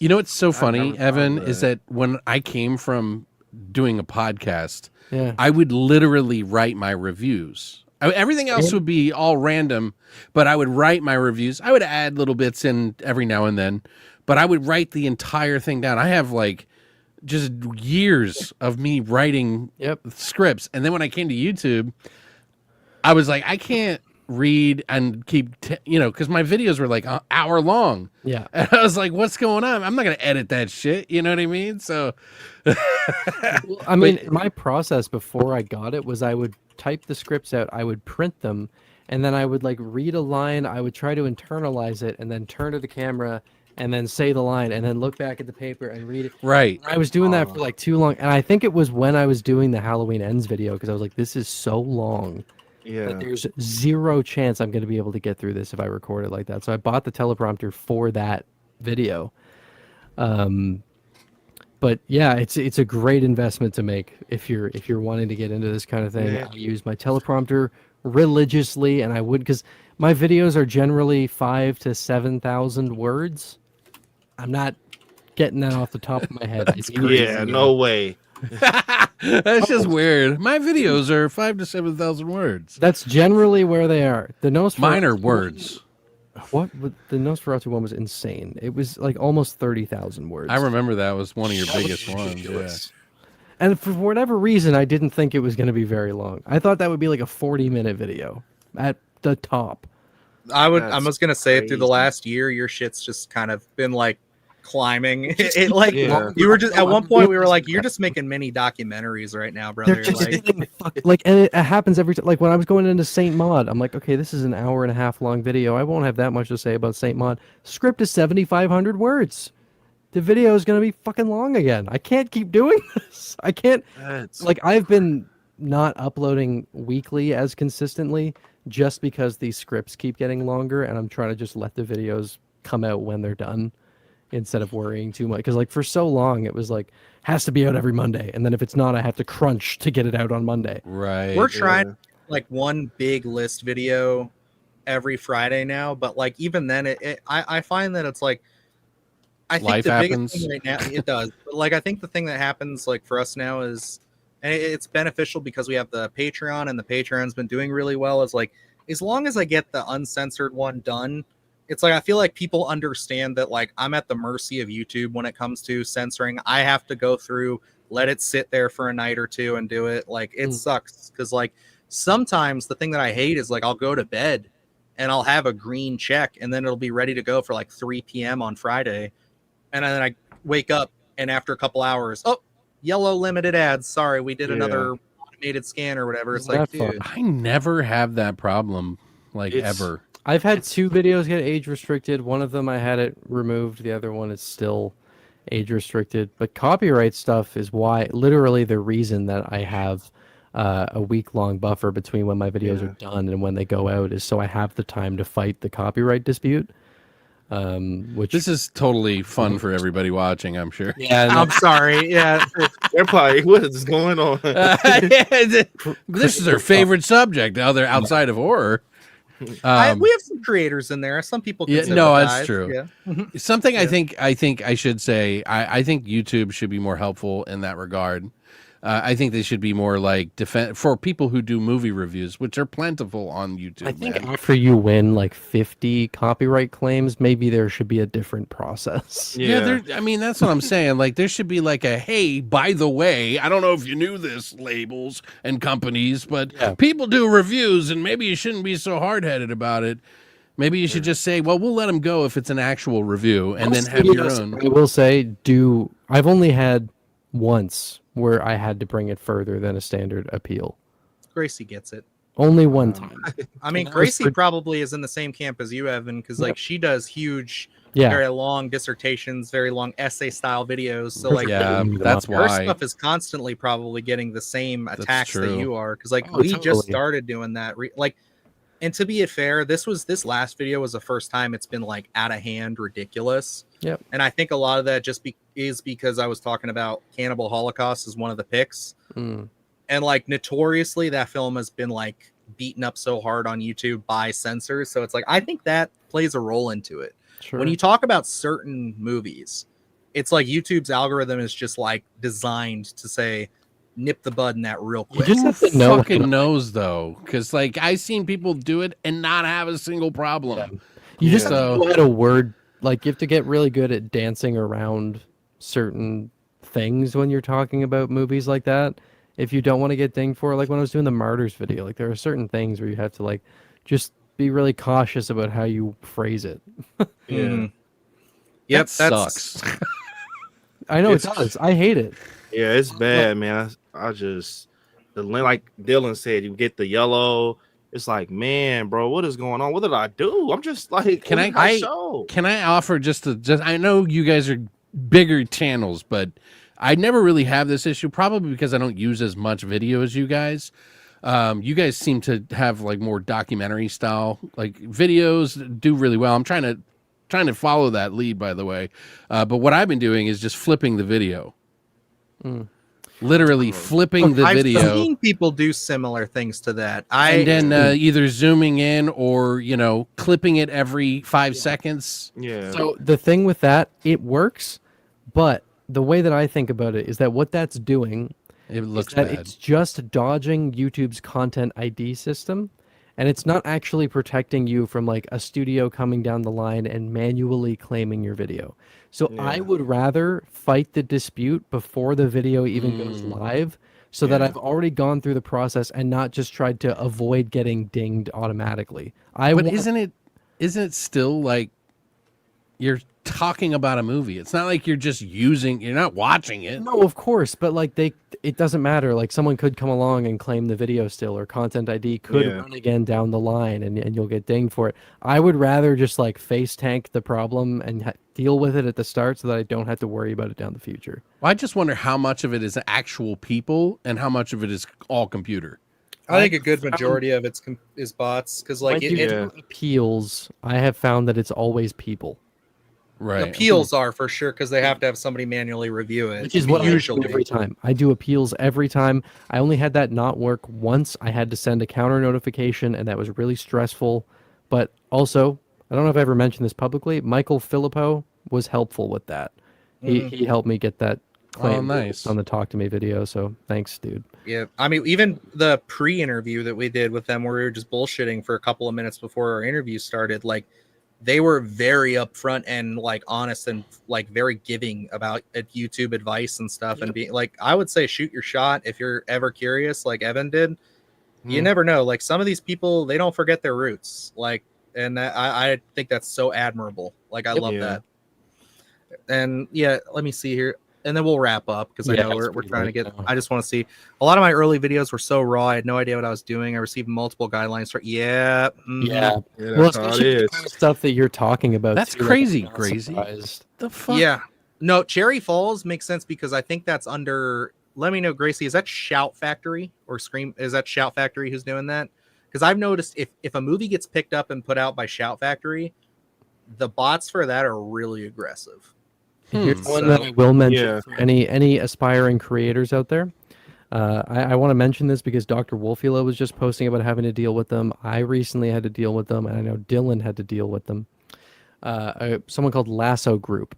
So For strangers. Lasso Group has a very long reputation of copyright claiming public domain works from people. what I- Oh yeah, I heard about this. They'll claim public domain stuff. I've seen them claim people's original content, and they even claimed The Strangers, which, from what I could find, they have nothing to do with.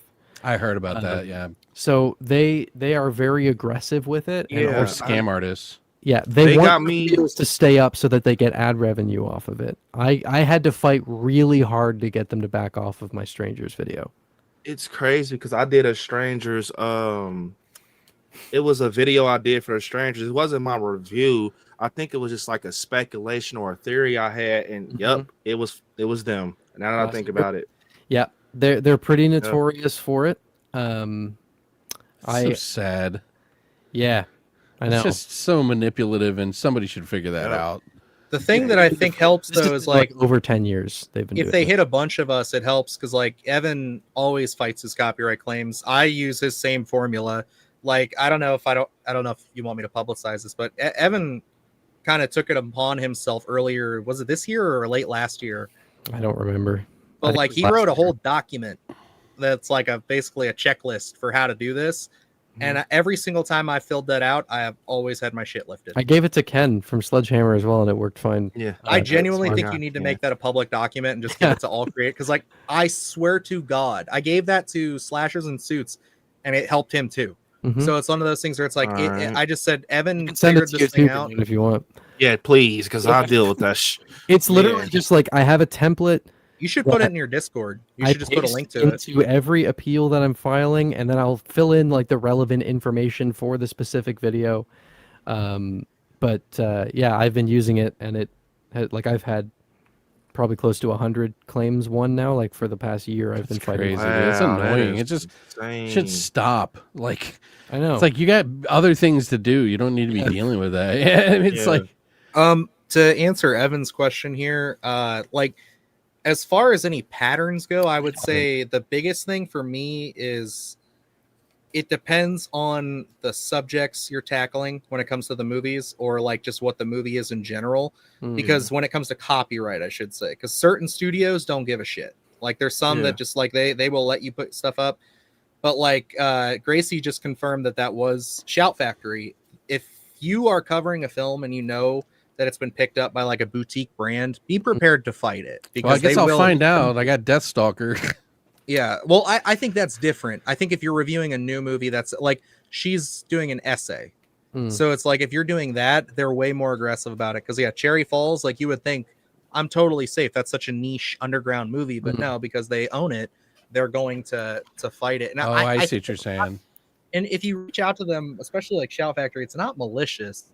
It's because a lot of these studios, what they do is they just pay a third party or a bot to just do it. So it's the baby out with the bathwater kind of thing. Like you're gonna get hit. Yeah. I will say, by the way, the best, just to give some praise to a studio that is actually very, very good to work with when it comes to copyright stuff, Warner Bros. Yeah. Is the best to deal with copyright stuff, because they are, first of all, the only studio that I have ever encountered release a claim from a standard dispute without having to escalate. They've to done that for us too. Yeah. And they are also answer them like that. Yep. When I file appeals with most studios, I have to wait the full week. With Warner, it's like the next day the claim is gone. I've They had have a department I've for it, had that's why. literally release something within 2 hours of me sending that email. Yeah. They are great. God love them. I wish that the rest. Sounds of the like they're studios- smart and they like hired people to do it so that it wasn't just like they thrown very at one guy who clearly- doesn't want to deal with it. They very clearly are like actively Yeah. paying attention. One of the 'Cause, worst, but I would say it doesn't. I'd say they go through bouts is Universal. Oh, They just- Lord. Universal, like two times a year, will go Jesus. through and just randomly you'll wake up one day Man. and you'll have like 5 videos from them just My Halloween completely. Kills video got Paramount. named a couple months ago, and that came out years ago. Mhm. I swear it's so weird that Evan said my Halloween Kills video. It's like they get bored. I wake up, I'm brushing my teeth. I'm like, what the hell is? I'm like, that movie's been out. I mean, the video's been out for almost a year. Dr. Wolfula But- had the same thing, by the way. They were. I think I might have had that too, actually, now that I think of it. Yeah, Dr. I think I just said, fuck it. I don't want to deal with it. I don't care. Yeah. Nobody's Sometimes, watching it anyway. especially if the video's like from the first year we did this and the views are low, it's kind of one of those things for me Yeah. where it's like, I'm gonna revisit this now that I know a little bit more what I'm doing. I want to do a better job at it. Yep. But like, yeah, it sucks. It's gonna happen a lot. And I mean, as far as any patterns go, really, it's not. It's just kind of Yep. There it is. But it's like one of my least viewed movies. Sure. It's like a red. Yeah, red. Oh, they blocked it. I They think blocked mine it. too. But yeah, Crazy. I fought it. It got released. Universal never answers appeals in my experience. There should be a time to limit on answer that legally. Gracie's question. Evan might be more familiar with this part. I think this just is a clear sign that it's a bot because, like, if they're claiming Cherry Falls but they're just picking random spots, it's because they're not. They're not being honest That's with their actually claim. a flaw with YouTube's content ID system, most likely, where it's because it's trying to What it does is that it's trying to automatically detect where copywritten footage is present, and so it like those things that are in the content ID database will be scanned against your video, and if anything is detected, you'll get dinged. The owner of that material will be notified that, hey, your footage is being used. Here's your options. So I think what happens when you see that, because I've also had that, I think it's just a flaw in YouTube's automatic detection. That's of what I these mean, things. Because like I had the same thing happen where when Lasso Group claimed me for strangers, like a lot of the footage they claimed was my face. So Yeah. you know, Like Gracie was saying, yeah. I was gonna say, Nightmare File and Gracie also brought up the fact that they haven't had it a lot on music lately. I just know in my experience, audio is usually the first thing to get tripped Yeah. up. It's never footage because like I know he mentioned this a little bit ago, but Nightmare File said to put like kind of like recording it within a recording. Yeah. One of the things that we do that kind of started working for us, I can say is, and you have to kind of change the video out every once in a while because it'll get used to it, but like put a nice like backdrop of like a 4K video, just like a random moving image, and make sure. I found that smoke works really well if you use colored smoke of like red or blue or green, something that's constantly moving on the background. And if you just bring the footage down just a bit and then put some titles there, it seems to like completely miss the mark. It doesn't catch it. That doesn't protect you in the future. That just avoids content ID. He's right. So Yep, those are. But it's like if you do that and then also adhere to the 5-second rule, or what is it, 10 seconds or 5 seconds? 5. there isn't a rule. Yeah, but That's the safer made up bet. rule, the ones that we all use, the 5 second. It's like as long as you're doing all of those things in tandem and then you fight your claims, You can do normally that. you'll get through it. I But will it is a lot of work. the Like, liberation I have felt since doing that, because now I use 30-second clips sometimes. And I get to just not worry about having to chop something up. If I'm talking about a long shot, I want to keep that shot up. Yeah. So I think Universal Studios regrets dropping another distribution for the substance. Oh, probably. Oh, more than thanks, likely, Ruby, yeah. for Yeah. details. I really appreciate it. When I mean, see people talk about David Lynch films, it's like, how the fuck? yeah, absolutely. I mean, you know? when Eraserhead came out, people were like, "This is terrible," and you know. I mean, when we have studios writing off movies for tax incentives, it's like it blows my mind that they would drop something like the substance. But hey, it happens. Like, I don't know. But yeah, Up here. I have an early morning again. yeah. So we'll that's have to- pretty much everything we got there, guys. Thank you all so much for spending time with us. Over 2 hours, absolutely maddening. And like Scary, I like Scary. Brandon, thank you so much for joining us. definitely, You've been man. Thanks for coming on. fantastic guest. We're gonna definitely have to have you back on, and Sure. definitely do some collabs in the future here. Do some more fun like ideas where we can get crazy. Yeah, This was like- fun, man. I had a good time, man. Appreciate it. Yeah, we walked down memory lane. We talked about some new stuff. Oh, not saying that it was bad. I just mean like more challenging ones. Oh, yeah, where no, we can sure. like, yeah. Thank you. We got Necro in here. Evan saying first live stream, it was great. Thank you, buddy. We I was appreciate glad you. to We hope join, that yeah. you'll see it. I know Evan, he does video game live streams, every so Yeah. often. Alex, you're not doing much streaming these days, are you? Not yet. I will be though. Soon. I got Yeah. plans. I'm And if planning you're- on a couple things soon, and I definitely want to do Resident Evil Village before Requiem comes out. So I'll be. And And at if some you're point, I'm just gonna do Dark Souls because I need to. But if you're curious, my co-host and I always do a we do a Sunday Scaries show every Sunday at 9 Eastern time. We sit down, we talk horror movie news, we talk topics, we review movies. Like right now, we're going through all the VHS films leading up to Halloween, which I've been meaning to reach out. I can just bring it up now. Any of you gentlemen have a particular installment you'd like to hop on For and maybe which be a story? guest? We're going through all the VHS films on Sunday Scaries right now. Oh wow. So most of the newer ones I haven't even seen. I saw the original Yeah. 3, and I saw the one with Ratma. I know I'm gonna have to get Jake on for one of them because Oh, he's a yeah, big Jake, VHS. I mean, I Yeah. own all of them. I've seen them. Look, I haven't seen a lot of them, so I've seen the new one with Ratma. So I would love There's to like join for 3 one. of those. Just really? Yeah. Oh, well, fuck me then. The one Since with Ratma, I'm saying. the funeral. Well, that's what I'm saying. That's the one I've seen. Yeah. Um, The newer breed. so I would like to. Yeah, I'll come on for any of the ones I haven't seen, so I can check them Yeah, out. same. I saw. I think it was either the first 2 or the first 3. Can't Most remember. people have seen the 2 is so first two. Yeah. That's the one I'm so excited for him to see Safe Haven because Right. Luke's Yeah. never seen him. He's only That's seen amazing. Beyond. So Safe, and he really liked the first installment. So yeah, It's both equally just like fucked up and scary, but also just like, man, that's a great found footage film right there. Like it completely really is. agree. Gracie took the words out of my mouth. Beyond might be my favorite now. I don't know. I like elements of all of them. Yeah, me too. We should do a watch party soon. I would be down. We should do like a kind of like some way of doing a BSG watch party. I think that'd be fun. Maybe we'll figure out. We can rotate Discords. Here's an idea, just something that you might want to know. If you guys have Amazon, which I don't know that Evan can do that or not, but if you have Amazon, they do a watch part. You can do watch parties with it, Okay. but it was only connected to Twitch last I checked because they own Twitch, so they may not even allow it on YouTube, but they did for a little while, I think. So something to think about. I love it. But hell everybody yeah. has to be a subscriber in order for that to work. So it's not exactly, You can screen share in Discord, she says. So yeah, that'd be that might be the one that's good there. FBI. I would be concerned about DMCA issues with that. Well, Yeah. I was saying that's why we might have to do it in Discords instead I of would still be concerned about did it. they? to a Okay. degree. The way that I would approach it is just through audio. You tell people to you count down, click, start your thing. you want to do a commentary? Is that what you're saying?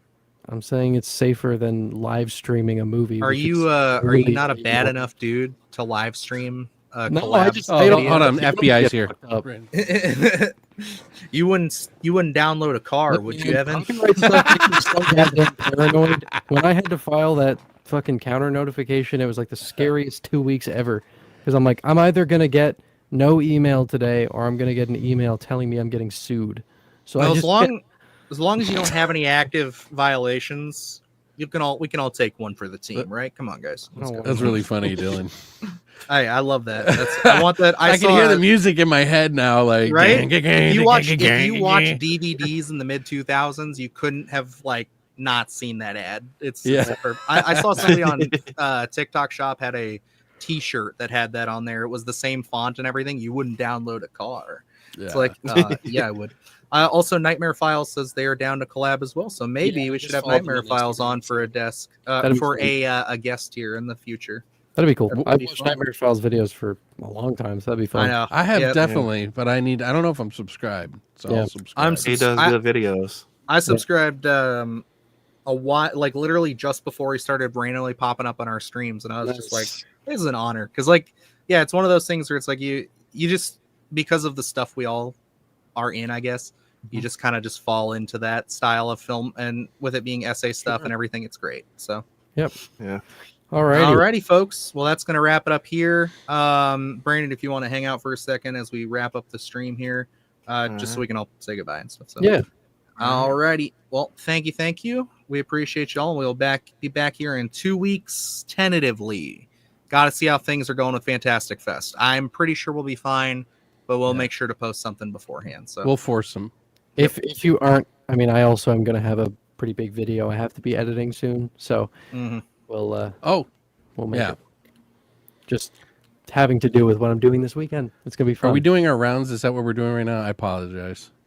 Oh, I'm just wrapping it up. So you're good. Okay. Yeah. Evan, you definitely should be there next week. I don't care what you say. The following week. Well, none of us will be here next week because it's every know. 2 weeks, Alex. Well, that's what I said, the God. following just week. sit here in the stream yard on your own for 2 hours and stare at the Where the fuck is everybody? All right. We'll catch you all later. Hold on. I've got a video I'm going to put up right after this. Please give it some love. It's it's a good one. God, you just ruined my momentum. Now I can't say the phrase that I've been trying to memorize for a year. You've never been able to, so I. Goodbye, everybody. Yep. We'll see you. All right. All right.